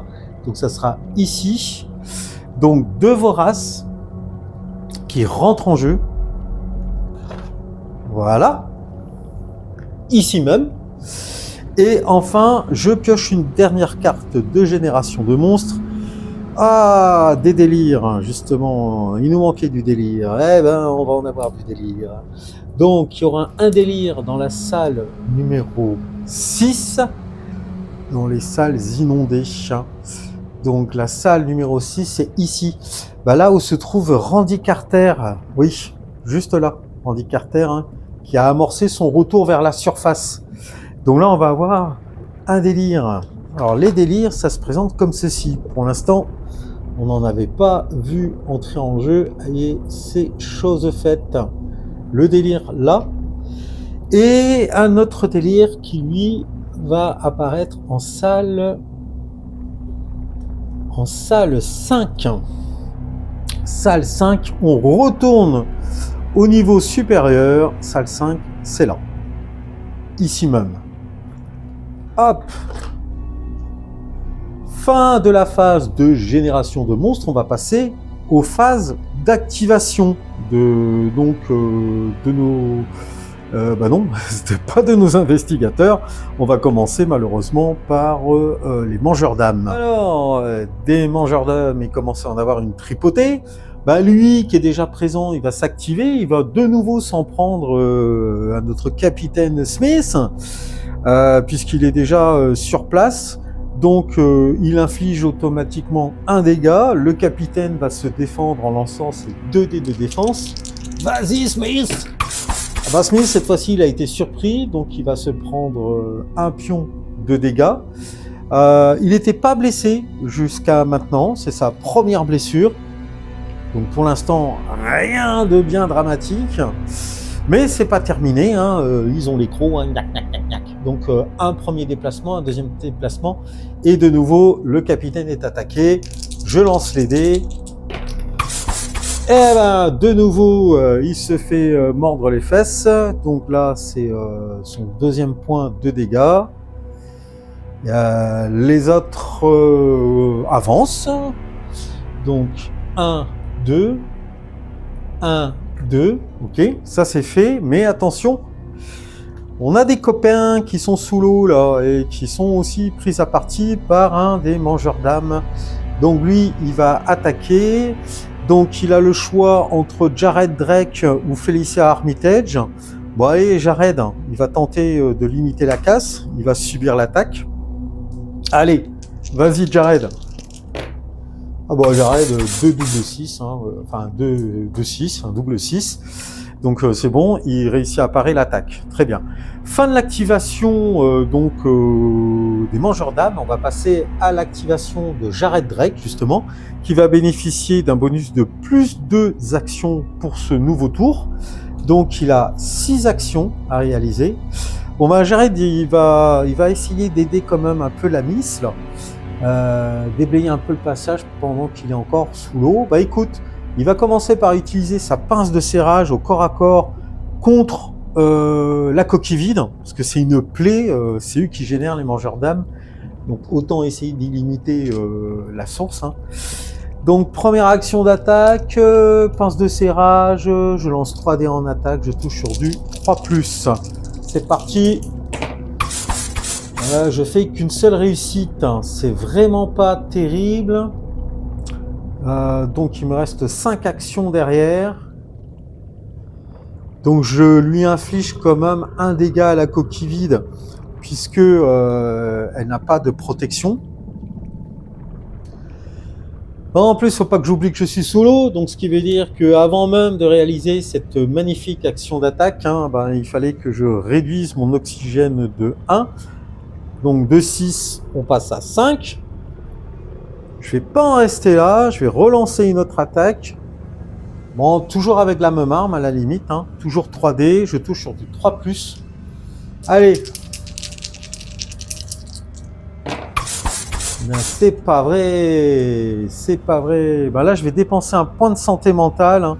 Pour l'instant, j'en avais dépensé aucun avec lui pour relancer un dé d'échecs. Allez, on va prendre celui-là. Mais oh là là, ça va pas du tout.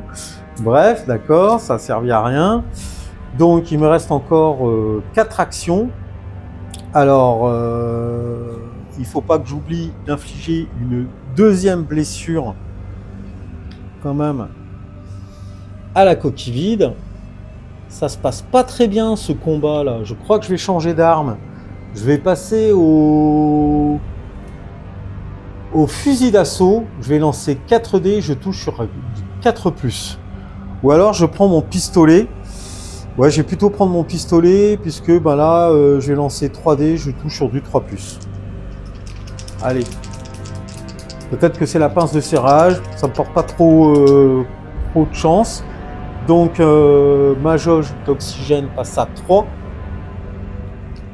Il me restera à l'issue 3 actions. Ah enfin, je fais un full. Donc là je fais un full. Alors du coup j'élimine hop la coquille vide. La coquille vide a un point d'horreur. Malheureusement, j'ai dépensé un point de santé mentale. Donc ce point de santé mentale, je vais devoir le retourner du côté démence. Voilà. Si j'avais pas eu ce point de santé mentale, j'aurais pu piocher donc une carte avantageuse là. Ce qu'ils appellent les cartes conscience. Mais là, ça va pas être le cas malheureusement. Donc la coquille vide a été sortie. Je vais pas m'occuper donc de la tique aquatique là, du mangeur d'âme. Je vais retourner à la surface. Allez, c'est parti, je retourne à la surface. Donc je descends ma jauge d'oxygène à 2 et je fais mon action de déplacement. Hop, je monte à l'étage. Donc, hop, et je retourne ici. Et il me reste 2 actions avec Jared. Alors soit je tire une cartouche sur le vorace ici présent et je m'avance là comme dernière action. Je peux faire ça parce qu'il me reste encore 2 actions. Bon, je vais utiliser mon pistolet qui est plutôt efficace. Alors les voraces, l'avantage, eux aussi, ils n'ont pas de résistance et ils ont beaucoup moins de points de vie. Hein, ils en ont 2. Moi, je vais faire ça. Donc, hop, coup de pistolet à bout portant. Je surprends le vorace là qui s'y attendait pas. C'est parti, 3+. Donc, je fais 2 réussites, c'est suffisant puisqu'il n'a que 2 points de vie et aucune résistance. J'élimine le vorace. Et là, l'avantage, c'est que le vorace a normalement 1 point d'horreur. Donc, ça va me permettre là, pour le coup, de piocher une carte conscience. Les révélations de West, chapitre 2. J'ai réussi à établir le contact avec la sphère. Ce n'est pas une entité dans le sens où nous le comprenons, c'est-à-dire un être unique. Non, il s'agit en fait d'un fabuleux chaos de consciences multiples, attirées par la ruse, le hasard ou la force depuis d'autres dimensions et condensées dans un espace relativement microscopique. Ces énergies, j'oserais même dire ces soi, nous sidéreraient s'il était possible de les voir. Une tête d'épingle peut-elle inclure un cosmos tout entier ? La sphère semble nous dire que oui. Dr William West, vous pouvez défausser un effet de corruption de votre choix sur le plateau de jeu. Je rappelle que nous ne jouons pas avec les effets de corruption. Donc c'est bon, cette carte est défaussée. Et dernière action, donc je fais une action de déplacement, je viens me positionner ici. Fin de l'activation donc de Jared. C'est au tour des monstres de jouer, et là ça va être le putride ou la putride qui va s'activer, donc déplacement plus attaque. Putride en fait va se déplacer ici, à ce niveau-là, ce qui met fin à son activation puisque c'est la seule entité putride présente sur le plateau de jeu. On continue donc le cours des activations. De la putride, là il n'y a pas d'activation d'investigateur. On arrive aux hystéries. Pour l'instant, il n'y a pas encore d'hystérie, Dieu soit loué. Et on arrive à l'activation de Randy Carter qui va bénéficier de 2 actions supplémentaires. Donc elle va pouvoir agir 6 fois. Alors Randy Carter, ça tombe bien, elle est sous l'eau, elle est sur le retour et il y a un délire qui est juste à côté d'elle. Elle va pas demander son reste, Randy Carter, elle va pas du tout rester traînée. Elle va fausser compagnie au délire. Donc son score d'évasion est de 6, je rappelle, grâce au fait qu'elle est équipée d'une lampe torche qui lui donne un bonus de plus 2 en évasion. Et le délire, un blocage que de 2. Donc avant même de pouvoir continuer sa progression, donc elle était à 1 d'oxygène, elle passe à 0, elle effectue son action de déplacement ici. Ensuite, elle dépense une autre action de déplacement pour rejoindre au plus vite la sortie. Donc là, par contre, elle va passer à -1. Donc à -1, je suis dans l'obligation de lancer un dé de 6 et il me faut obtenir une réussite, sinon je suis blessé, je commence à boire la tasse. Et c'est un échec. Donc la petite Randy, elle prend 1 point de dégâts supplémentaires. Elle a 3 blessures, 3 sur 7. Là, elle peut réaliser enfin son action de déplacement. Allez, encore un petit effort. Là, on passe à -2. Je dois encore lancer un dé. Et décidément, boire la tasse, elle sait très bien le faire. C'est pas ce qu'on lui demande malheureusement. Donc là, elle passe à 4 dégâts de santé. Et enfin, dernière action, hop, elle peut remonter à la surface. Donc, elle était ici, elle a fait 1, 2 et 3. Il lui reste 3 actions et elle repop là, puisqu'elle ressort de l'eau. Il me reste 3 actions. Alors, j'ai bien mangé, je suis bien blessé. Du coup, là, je vais jouer la curiosité. Une fois par activation, vous pouvez accomplir une action d'investigation de fouille gratuite. Elle va donc fouiller, ça c'est gratuit. Vas-y ma cocotte. Et elle trouve, un pistolet arrivé. Donc c'est une arme d'attaque à distance. Attaque si le monstre encaisse au moins une blessure. Il subit un effet de ralentissement, c'est cool ça. Portée 3.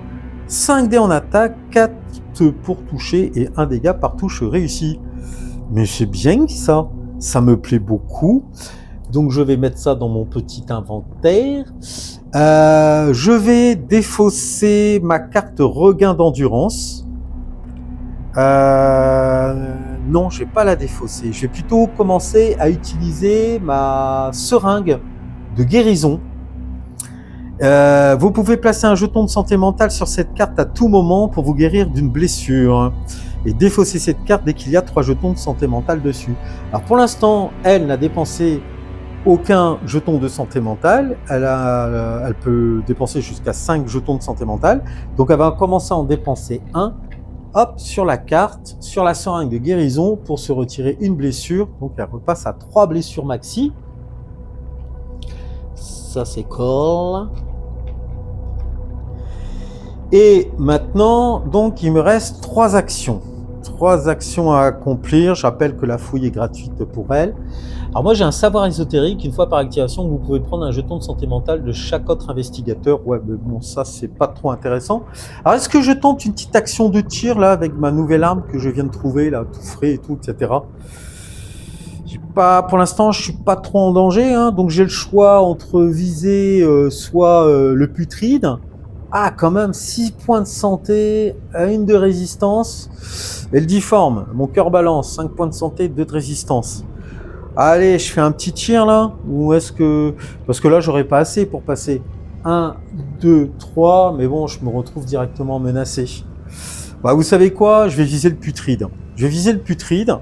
Donc avec le pistolet arrivé, donc j'ai une portée de 3, j'ai bien la ligne de vue, je lance 5D sur du 4+. Allez, on tente. Allez, 4D. Non, 5D, pardon. 5 et 4+. On y croit. Pas vraiment. C'est pas terrible. Le jet de merde. Je fais qu'une seule réussite. Ben, il va l'encaisser puisqu'il a 1 de résistance. Il me reste 2 actions. Je retente un tir. Toujours pareil, sur la même cible. Allez, c'est parti. 4+. Oh bah là, mais les jets de... Bah encore une seule réussite. Il me reste encore une action. Allez, je refais un autre tir dessus. Je vais finir par changer de dé, c'est pas possible. Ah ouais, bon bah... Ouais, on va sauver l'honneur, allons nous dire. Hein. Donc j'ai 2 réussites. Donc il y a une qui va être encaissée par la résistance du putride. Mais il y en a une qui va quand même passer. Donc j'ai commencé à entamer un petit peu le putride. Youhou! Alors sachant que bon bah il lui reste quand même au putride 5 points de vie derrière. Hein. L'essentiel c'est de participer. Ouais, on arrive. Bon, pas terrible hein, ce combat là à distance hein, de la part de Randy. Et ceci met fin à son activation. C'est au tour des voraces de s'activer. On en a en jeu. Donc les voraces effectuent 2 déplacements et une attaque. Et ben c'est parti. 1, 2. 1, 2, alors là le capitaine il est vraiment mal. Là j'ai aussi un vorace qui va venir s'en prendre à Jared. Bon c'est peut-être pas si déconnant d'avoir fait remonter Jared là pour donner un coup de main au capitaine parce qu'il est vraiment mal là. Parce que là le problème c'est que au niveau de l'évasion je peux plus sortir. Samuel il a un score d'évasion de 4. Et tous les petits salopards là qui m'entourent, ils ont tous un score de blocage de 1. Donc ça fait 1, 2, 3, 4, 5. Donc là, je peux pas bouger. Je suis vraiment bloqué. Donc, les voraces, ils m'attaquent. Alors, quand les voraces attaquent, en plus, le problème, c'est que on est sur une salle donc qui est corrompue. Et qu'est-ce qu'on nous dit sur eux? Donc, le vorace gagne plus en résistance, il se renforce, mais en plus, quand ils attaquent, l'investigateur subit temporairement -1 dé de 6 en résistance par vorace présent sur la case. Ça veut dire que là, le capitaine, il se prend déjà 2 dégâts. 2 dégâts sans pouvoir se défendre. Donc, hop, 4 dégâts. J'ai encore un peu de marge devant moi, mais il va pas falloir que je m'éternise sur cet endroit. Ça commence à devenir vraiment compliqué. Lui, il va attaquer Jared. Alors du coup, ben pareil, hein, c'est une salle corrompue, donc et moi je vais perdre 1 dé de défense. Je vais juste lancer un dé de défense. Je vais virer ces dés de poissard et je vais me mettre de nouveaux dés. Allez, hop, sur un 5 ou 6, et ben c'est un 4. Je me prends une blessure. Bon, les voraces sont très en forme là. Donc je passe à 2 blessures pour Jared. Je crois que tous les voraces ont été activés, oui. Donc normalement c'est l'activation d'un investigateur. Il n'y en a pas, on passe au délire. Des délires, il y en a quelques-uns. Il y en a un ici de délire, là, juste là. Donc heureusement, hein, il ne peut pas passer à travers les murs. Donc les délires, quand ils s'activent, ils ont droit à un déplacement, à un spécial et une attaque. Il va faire, lui, son déplacement. Alors, le spécial consiste, pour un délire, à choisir un investigateur à une case de portée et de lancer un dé de 12. Mais bon, là, il n'a pas de cible éligible. L'autre qui est sous l'eau, bon, lui, il va juste aussi se contenter d'avancer. Il va essayer de rejoindre la surface, hein. Ça c'est fait, donc tous les délires ont joué. On passe ensuite à l'activation d'un investigateur. Ça tombe bien, c'est Samuel Smith qui va gagner une action supplémentaire, donc il aura droit à 5 actions. J'aurais préféré en avoir 6, mais bon, c'est comme ça. Alors, du coup, il faut pas que j'oublie que moi, j'ai avec le capitaine une petite capacité qui va pouvoir m'aider. C'est dommage qu'on n'ait pas des grenades dans ce jeu. Je sais pas s'il y en a en fait. De mémoire, je me rappelle pas. On abandonne personne, déplacement, vous pouvez dépenser un point de santé mentale pour échapper au blocage des monstres et ou choisir un investigateur sur votre case pour déplacer avec vous. Ben, on va pas se priver, je vais faire ça. Donc je vais prendre un autre pion de santé mentale. Je vais faire du coup, je déclenche cette capacité, on n'abandonne personne, ce qui va me permettre effectivement d'aller ici. Et pourquoi je vais là? Bah oui, puisqu'il y a le jeton code à récupérer. Donc j'ai fait une première action de déplacement, donc il me reste 4 actions. Je dépense une autre action pour réaliser l'action investigation qui me permet de récupérer le jeton de code que je mets sur sa carte profil. Il me reste 3 actions. 3 actions. Donc là, j'ai pas de blocage. Eux, ils représentent que 2. Bon, je peux passer par là. Donc je fais une autre action de déplacement ici. D'accord? Donc il me reste 2 actions. J'en fais une autre là. Attention, je suis sorti du champ de caméra, hein, donc je me suis déplacé ici, puis là. J'arrive là, donc il me reste une action. Alors soit je continue ma progression, ou soit je tire sur le vorace. Mais bon, ouais, je vais plutôt continuer. Hein. Il faut jouer les objectifs au rocher. Donc je me dirige, en fait, vous l'avez compris, vers le point de passage ici, là, pour gagner la salle jaune et aller relever le jeton d'énergie numéro de valeur 3. Voilà. Ça, c'est fait. Donc, fin de l'activation du capitaine. Alors, heureusement qu'il a cette capacité. On n'abandonne personne parce que là, j'étais vraiment mal. J'étais encerclé là, par une multitude de monstres. Là. Donc, fin de son activation. On passe au difforme. Alors, il y a un difforme qui est ici, mais comme le capitaine a pris la tangente, là, il va s'intéresser à Randy Carter. Donc, il va avancer ici. Alors, en plus, c'est une tuile corrompue. Donc, le difforme, est-ce qu'il peut? Non, il peut pas lancer d'attaque à distance. Si, le difforme va gagner +1 en portée. Donc, il va pouvoir lancer une attaque sur Randy Carter. Donc, Randy Carter, elle va lancer ses 2 dés de défense, là. Parce que, attention, le difforme, c'est 2 blessures assurées. Hein. Ah là là. Eh ben, elle prend cher. Hein. Donc, elle prend cher. Donc, j'avais 3 blessures. Je me passe à 5 de blessures. 5 de blessures. Heureusement que je me suis un petit peu soigné. Heureusement que j'ai commencé à activer ma seringue de guérison. Donc, ça, c'est fait. Est-ce que c'était le seul difforme? Oui, c'est le seul difforme qui était présent. Du coup, on passe à l'activation de Felicia Armitage, qui va bénéficier de plus une action sur son activation, qui a un jeton de code avec elle. Donc, 5 actions. Elle est sous l'eau, donc je ne vais pas me préoccuper du mangeur d'âme, de la tique aquatique. Là. Donc j'ai 6 d'oxygène, donc je descends à 5, je fais une première action de déplacement ici. Donc je passe à 4 actions de disponibles. On descend la jauge d'oxygène, je passe à 4, encore une action de déplacement. Il me reste 3 actions de Memestra, je descends mon oxygène à 3, je refais une action de déplacement, il me reste, donc j'étais ici, une action de déplacement, 2 actions de déplacement, 3 actions de déplacement. Écoutez, mon oxygène tombe à 2 et là je vais accomplir l'action d'investigation pour récupérer, dépenser mon jeton de code. Et le mettre de côté dans l'immédiat, voilà, et je récupère le 3e pion d'énergie. Donc là, je le mets sur la tuile numéro 30, qui représente la navette qu'on est censé faire venir à nous.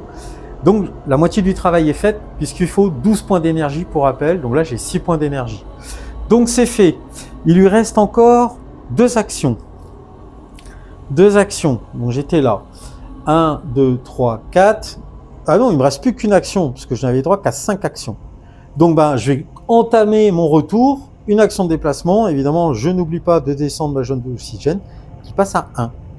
Voilà. Ça, c'est fait. Et ceci met fin à son activation. Et enfin, les derniers à s'activer, comme toujours hein, sur cette partie, ce sont les coquilles vides. Alors, des coquilles vides, on en a quelques-unes. Bah, écoutez, on va commencer par celle qui est sous l'eau là-bas, Aïe. Donc elle fait une action de déplacement, elle gagne donc le niveau supérieur, ce qui la fait revenir en jeu ici. Alors heureusement que la tuile pour l'instant n'est pas encore corrompue, parce que du coup, la coquille vide, elle va nous pondre, et vous l'aurez compris, une tique aquatique. Ensuite, cette coquille vide va s'activer, elle va faire un déplacement. Voilà, il y a un mur, hein, donc elle ne peut pas passer par là, elle est obligée de passer par ici. Un déplacement, et là, puc, elle nous pond une tique aquatique. Il va falloir que je fasse un peu le ménage avec les tiques aquatiques. Voilà, ça c'est fait. Est-ce que j'en ai... Oui, oh là là là là, mais c'est incroyable cette histoire, ça va me tomber dessus.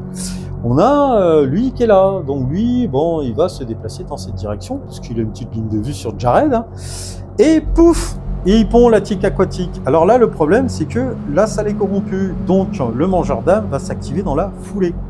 Le mangeur d'âme, il a l'écro, il est là, il fait 1, 2, et il attaque Jared. Et Jared, il va lancer ses 2 dés de défense, 5 et 6.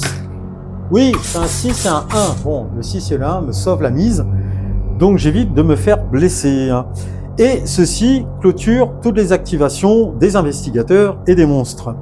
Phase de maintenance, et comme il n'y a pas de jeton code, et qu'il a été dépensé par Felicia Armitage sur ce tour, il y en a un qui revient en jeu. Et on change donc l'ordre d'activation donc des investigateurs. Donc Jared Drake va passer en dernière position. Et ça sera Randy qui sera la première à s'activer au tour 4 qui s'annonce. Et voilà, fin de ce tour. Nouveau tour de jeu qui commence, phase de corruption, j'avance la tentacule et là on déclenche un péril propre à ce scénario. Et qu'est-ce qu'on nous dit pour ce chapitre 2, dernière navette pour l'enfer? Si le niveau d'énergie totale de la salle 30 est inférieur à 3, placez un jeton d'énergie d'une valeur de -1 dans cette salle. Et vous voyez, en plus, on peut perdre de l'énergie si on tarde trop. Là, on est bien, parce qu'on a 6 d'énergie dans la salle 30. Donc, on ne va pas appliquer ce malus. Et là, il n'y aura pas de salle corrompue. Par contre, on va devoir quand même piocher 2 cartes de génération de monstres. Donc, du délire, en veux-tu, en voilà, et qui revient. Donc, en salle 5... non, la salle 5, c'était la dernière à être... hop, donc en salle 8. La salle 8, c'est sous l'eau la salle 8. La salle 8, c'est là-bas. Ici. Donc on va mettre un délire en place. Il va falloir un petit peu abattre des monstres là, puisque je suis censé mettre un autre délire dans la salle numéro 7. La salle numéro 7 qui est ici, où se trouve Randy Carter. Alors le problème, c'est que je n'ai plus de délire, je les ai déjà tous sortis. Donc la règle me dit que je dois mettre un monstre équivalent à sa valeur d'horreur. Donc le délire a une valeur d'horreur de 1, c'est au choix du joueur. Bah écoutez, moi je vais mettre un vorace. Je vais mettre un petit vorace ici. Donc hop, au niveau donc de la salle 7. Deuxième carte de génération de monstres, un putride. Et le putride, lui, va arriver en salle 10. Salle 10, est-ce que c'est... Oui, c'est toujours sous l'eau. Et hop, c'est là-bas, ici. Salle 10, on va mettre une grosse limace. Voilà, ça c'est fait. Donc, maintenant, maintenant que la phase de génération des monstres est passée, on va pouvoir débuter par la phase d'activation. Alors là, ça va être un petit peu compliqué pour ma gueule. Et vous allez comprendre pourquoi. Parce que, il y en a beaucoup des gnac. Donc, on va commencer par celui-là, puisqu'il est déjà en position d'attaque. Donc, Jared va lancer des dés de défense, 2 dés, pour essayer d'éviter d'être blessé. C'est bon, je bloque son attaque. Du coup, eux ceux-là, là, ils ont ligne de vue sur lui. Donc ils vont faire 1, 2, 1, 2. Là, c'est moite-moite. 1, 2, 1, 2, 1, 2. Et celui-là, 1, 2. Bon, on va faire moitié-moitié. Lui, il va faire 1, 2, et il s'en prend un Jared. Allez, défense. Je bloque. Lui, il va sur le capitaine. 1, 2. Allez, défense du capitaine Smith. Alors, j'espère qu'il va commencer à décoincer, là, parce que... Eh ben non, il se reprend encore un dégât. Oula, ça commence à saigner, là. Donc, je passe à 5. Alors, moi, j'ai 10 de santé avec lui. Hein. Mais bon, ça veut dire que là, j'ai perdu la moitié de mes points de vie. Hein. C'est un petit peu embêtant. C'est un petit peu embêtant pour pouvoir remplir l'émission. C'est parti. Lui, il y va. Allez. C'est bon. Je pars son attaque. Et là, 1, 2, dernière attaque. Saloperie, là. C'est bon. Je fais un 5 et un 3. J'ai réussi à bloquer son attaque. Très bien. Donc, normalement, on doit jouer un investigateur, mais là, eh ben, il n'y en a pas. Donc, ça va être autour des putrides. Putrides, il y en a. Il y en a une, là. Oh là là là là. Elle est pas belle, elle est visqueuse. Et elle rampe. Et elle se dirige vers Randy Carter. Ensuite, on a une autre putride sous l'eau, évidemment, qui est proche de la sortie, qui est là, et elle va faire son action de déplacement. Et elle arrive là. Elle rejoint les copains en haut. Ici, la putride est arrivée, les amis. Très bien. Donc là, on va pouvoir passer à l'activation de Randy Carter. Et donc, à savoir de combien de actions bonus elle bénéficie. Je vais vous dire ça tout de suite. Voilà. Elle aura plus 2. Plus 2. Randy Carter. Randy Carter, elle est bien blessée. Il faut qu'elle sorte de là, Randy Carter. Donc moi, j'ai 6 d'évasion. Je peux passer au travers. Parce que j'ai pas intérêt de rester chômé là. Je peux passer au travers. Je peux prendre ce risque-là. 6 actions. Donc, une action de déplacement. Nous sommes d'accord. Donc, je tombe à 5. Est-ce que je mets un petit coup là en passant ?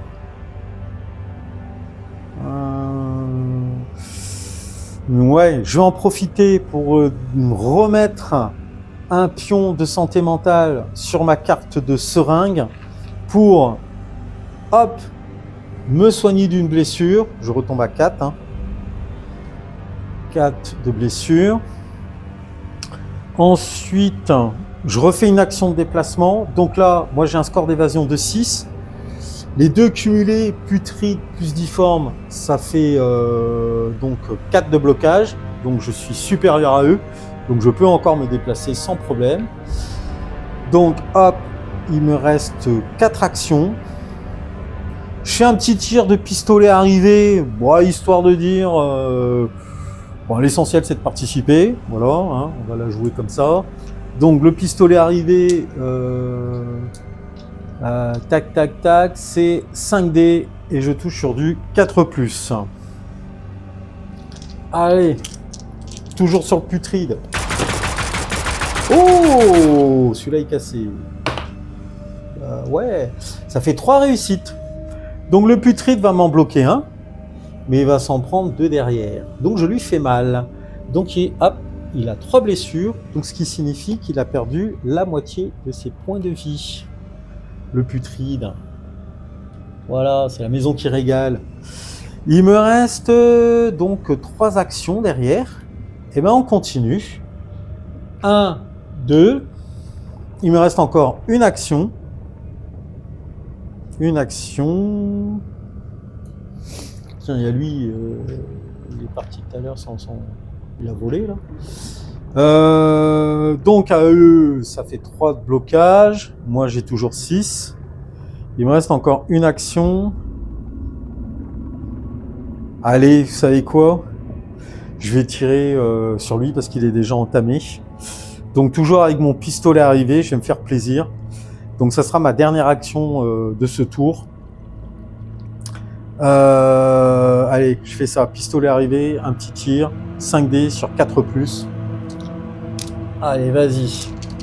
On voit le... En plus, il a déjà une blessure là. Parce que c'est vraiment merdique ces trucs là. Oh, voilà, c'est du bon, là. Là, 4+. J'ai fait qu'un seul échec. 4 qui passent. Il lui restait 3 points de vie. La coquille vide, elle est dégagée. Parce qu'elle avait déjà une blessure, je rappelle. Alors, elle a une valeur de 1 d'horreur. Tac. Et donc du coup, je vais piocher une carte conscience. Alors moi, il y a un truc que je comprends pas trop. Si vous connaissez très bien les règles du jeu, là, je mets des pions de santé mentale, d'accord, sur la seringue de guérison. Je prends en compte ma limite de santé mentale. J'en ai 5 avec elle.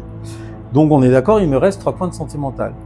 Mais du coup, ces points de santé mentale, comme ils sont mis sur cette carte-là, ben normalement, je pense pas devoir les retourner sur de la démence. Ils sont à part. On est d'accord. Sinon, je vois pas l'avantage d'utiliser ce genre de carte de seringue. Enfin, il faudra que je suis peut-être passé à côté de quelque chose. Donc pour moi, je pioche une carte conscience. Infestation, chapitre 6. Il faut se débarrasser de la sphère, et vite. Je me fiche qu'elle ait été extrêmement difficile à extraire. Elle tue des gens. J'en ai parlé avec Madame Blake et le commandant Wade et j'ai même essayé de convaincre des gens plus haut placés en contactant la surface, mais personne ne veut m'écouter. C'est à croire qu'ils sont tous fascinés par cette abomination, comme si c'était une relique messianique ou que sais-je encore. Ils ne se rendent pas compte de ce qu'elle est en train de nous faire. Ou peut-être qu'ils s'en fichent, qu'on ne compte pas à leurs yeux. Il faut agir ou on y restera tous. Ronald Myers, responsable des fouilles du site de Cadas, vous pouvez réduire votre démence de 1 point. Bon. Ouais, à la limite, ok, bon bah voilà. Donc ça ne me sert pas en fait à grand chose, c'est plus du fluff narratif. Et ben écoutez, je vais défausser mon regain d'endurance. Durant votre activation, vous pouvez défausser cette carte pour exécuter une action supplémentaire. Et c'est ce que je vais faire. Je vais me déplacer ici. Voilà, on va essayer d'aller apporter du soutien au Copenhague. Donc fin de l'activation de Randy Carter. Alors normalement on passe à l'activation des hystéries, mais il n'y en a pas en jeu. Donc activation donc des investigateurs, il n'y en a pas. Vorace. À Vorace, bah si, moi j'en ai 2 là. Et ben les Voraces ils vont s'en prendre direct à Randy Carter. J'aurais peut-être dû le retirer dessus en fait au final. Bon bah tant pis, ce qui est fait est fait. Et malheureusement ils sont 2, donc j'ai pas de défense. Donc Randy va se prendre 2 blessures. Et là c'est grave pour moi parce qu'en fait j'ai 4 de blessures, je passe à 6, donc il me reste plus qu'un seul point de vie. Waouh! Ah ouais, j'ai peut-être déconné là sur le coup. Ok, bon, c'est pas grave. Du coup, Samuel Smith, c'est à lui de jouer. Samuel Smith va bénéficier d'un bonus de +1 en action, donc il a 5 actions. Alors lui, il a perdu la moitié de ses points de vie. Il a 2 jetons de santé mentale. Alors est-ce qu'il pourrait venir donner de l'aide?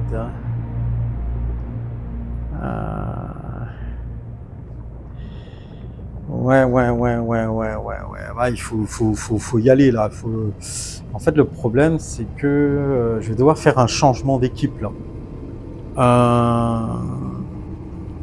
Pourquoi j'ai pas envoyé Randy chercher le jeton de code là? Je suis con, moi. Ouais, si vous permettez, j'ai plutôt la mettre là. Ce serait peut-être plus judicieux et eux m'ont rejoint là, ils m'ont attaqué. Bon, le capitaine. Alors lui, il a un jeton de code. Alors le capitaine, c'est bon, c'est parti. Alors, 5 actions. Ce que je vais faire, je vais avec lui direct défausser ma guérison accélérée. Guérison accélérée, donc durant votre activation, vous pouvez défausser cette carte pour vous guérir immédiatement de 3 blessures. Ça c'est fait. Donc 3 blessures. Donc il ne lui reste plus que 2 blessures. Ok, première chose. Ensuite, en évasion, j'ai un score de 4. Donc eux me retiennent pas. Par contre, je vais essayer quand même d'aider un peu les copains. Alors attention là. Est-ce que le putride et la coquille vide peuvent me bloquer? Et ils ont 3 de blocage. Bon, déjà, il faut dégommer un petit peu là. Bon, allez, pistolet mitrailleur, je fais une rafale sur la coquille vide ici présent. Ou même, non, je vais faire une rafale ici. J'ai pas d'arme de corps à corps avec lui. Hein. C'est parti. Donc, 1, 2, 3, 4, 5. Une petite rafale. Alors, sur du 5+. Alors, je peux dépenser un point de santé mentale pour lancer 2 dés supplémentaires. Allez, on va pas se priver. Donc, j'atteins 3 points de santé mentale dépensés. Et je rajoute 2 dés supplémentaires à mon pistolet mitrailleur. Tuc. Alors, bon bah j'en tue un. En fait, pourquoi j'ai fait ça? C'est nul ce que j'ai fait. Tout ça pour tuer une connerie comme ça. Ça, il vaut mieux les réserver sur les putrides ou les difformes, quoi. Bon, j'en tue un. Ok. Ça, c'était ma première action. Donc, il me reste 4 actions. Je fais 1. D'accord. Il me reste 3 actions. Ensuite, 2. Il me reste donc 2 actions de déplacement. Il me reste 2 actions derrière. Je fais un tir sur lui. Donc, je lance 5 dés. C'est parti. Un petit coup de pistolet mitrailleur sur la coquille vide à côté de moi. Ben, il se prend un dégât. Ah, c'est vraiment pas terrible. Hein. Les tirs sont vraiment pas terribles. Tac. Un dégât. Et 5. Donc, comme mon score d'évasion est supérieur à leur score de blocage, je saute dans l'eau. Puisque j'ai un jeton de code. Hein. Et j'arrive. Oui. Ici, là. Ici même. Bouf. Plouf. Fin de l'activation donc du capitaine Smith. On va pouvoir passer au délire. Les délires. Oh là là là là, les délires. Les délires, il y en a. Alors, on va commencer par ceux qui sont sous l'eau. Donc lui, il avance d'un. Lui aussi, il avance d'un. Ben, il se dirige hein, vers le capitaine. Alors, ce qui est intéressant là, c'est que le capitaine, excusez-moi les amis, hop, il est là le capitaine. Et il tombe quasiment nez à nez avec le délire qui vient de s'activer. Alors le délire, c'est une salle corrompue. Choisissez un investigateur à une case de portée, c'est le cas, et je vais lancer un dé de 12. Et si j'obtiens le symbole griffure, il va pouvoir l'amener à lui. Remarquez, ça va me faire gagner un mouvement quelque part. Donc, allez, c'est parti, le fameux dé de 12, le dé spécial. Et il faut que ça soit la griffe. Ça m'arrangerait quelque part. Ah ben, il suffit de demander. Un petit coup de griffe. Donc là, boum, il m'attire à lui. Hein, il m'a chopé avec sa tentacule. Et là, par contre, il réalise une attaque contre moi. Alors attention, parce que il a fait son déplacement, son spécial. Donc là, il fait son attaque. Alors moi, j'essaye de bloquer. Hein. Donc 2 dés de 6. Allez, vas-y, bloque, Smith. Non, tu m'as pas bien entendu, tu étais sous l'eau, tu n'entends pas très bien. Voilà, malheureusement, c'est 2 dégâts hein, que le délire m'inflige. Alors, heureusement que je m'étais soigné, parce que là, je remonte à 4 de blessures au total. Voilà. Donc, les 2 délires qui sont sous l'eau ont joué. Lui, aïe, aïe, aïe, je l'avais oublié celui-là. Oui, les amis, attention, j'ai un délire qui est ici présent. Il va s'avancer là. Donc pareil, il va faire son spécial. Il va essayer d'attirer Randy à lui. Bon là, j'ai pas envie qu'il réussisse le coup de la griffe. Ce sont des crocs, donc il réussit pas. Néanmoins, il peut m'attaquer le délire. Parce qu'il a une portée de 1. Donc Randy va lancer ses 2 dés de défense. Et là les amis, je crois que ça va être la fin.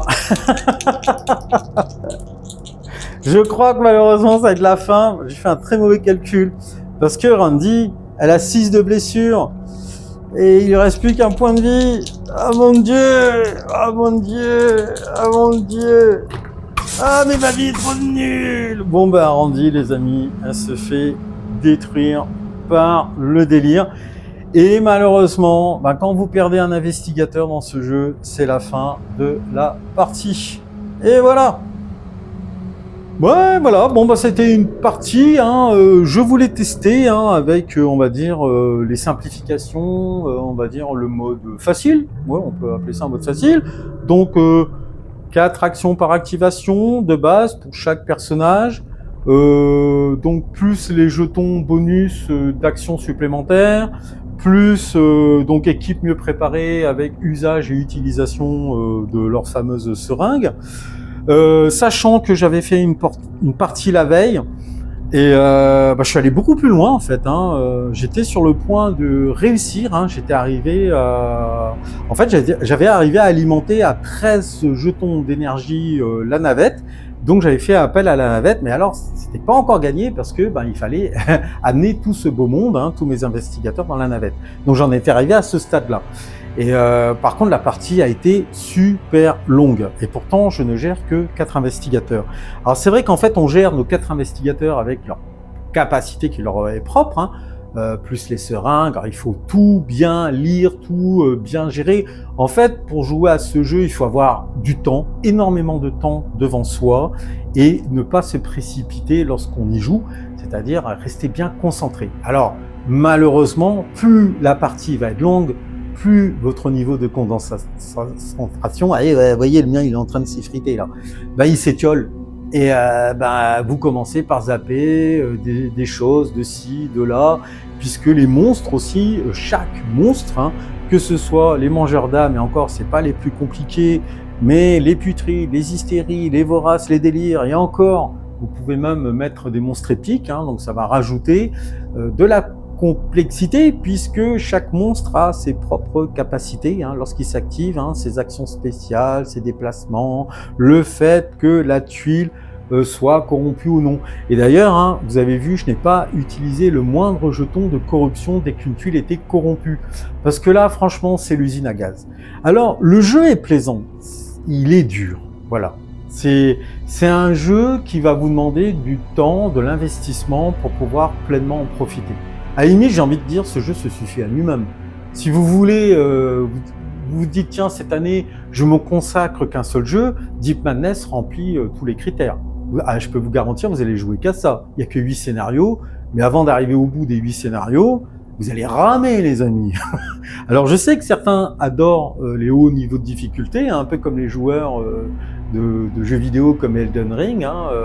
Moi, c'est pas ma tasse de thé. J'aime bien regarder les gens y jouer, mais moi, personnellement, j'y jouerai pas. Mais, je le dis, ça reste un bon jeu avec une très forte identité, allons-nous dire, voilà, une rejouabilité, elle y est, ça c'est clair. Si la vidéo vous a plu, n'hésitez pas à lâcher le j'aime. Moi, j'attends vos commentaires à ce sujet, donc au sujet de ce jeu. Dites-moi, vous, personnellement, non, moi je l'ai revendu, c'était trop dur. Moi, je l'ai remisé au placard parce que j'en pouvais plus. Non, moi, c'est trop de la balle. Dès que je peux, je le sors parce que j'ai une bande de potes. Voilà, on adore l'univers Lovecraftien, on est à fond dedans, on adore le challenge. Voilà, mettez vos commentaires là-dessus. Alors, c'est vrai que là, je vous ai proposé la version 1, sachant qu'il y a une deuxième édition qui est sortie depuis, qui est toujours disponible d'ailleurs, voilà. Et n'oubliez pas non plus de me lâcher des j'aime, et voilà, et vous abonner à la chaîne, voilà. Donc, ça fait toujours plaisir d'avoir des abonnements supplémentaires. Sur ce, prenez soin de vous, je vous souhaite du bon jeu et je vous dis à très très bientôt pour de nouvelles aventures vidéoludiques sur la chaîne Ludiquement Parlant. Bisous, ciao, Kenavo.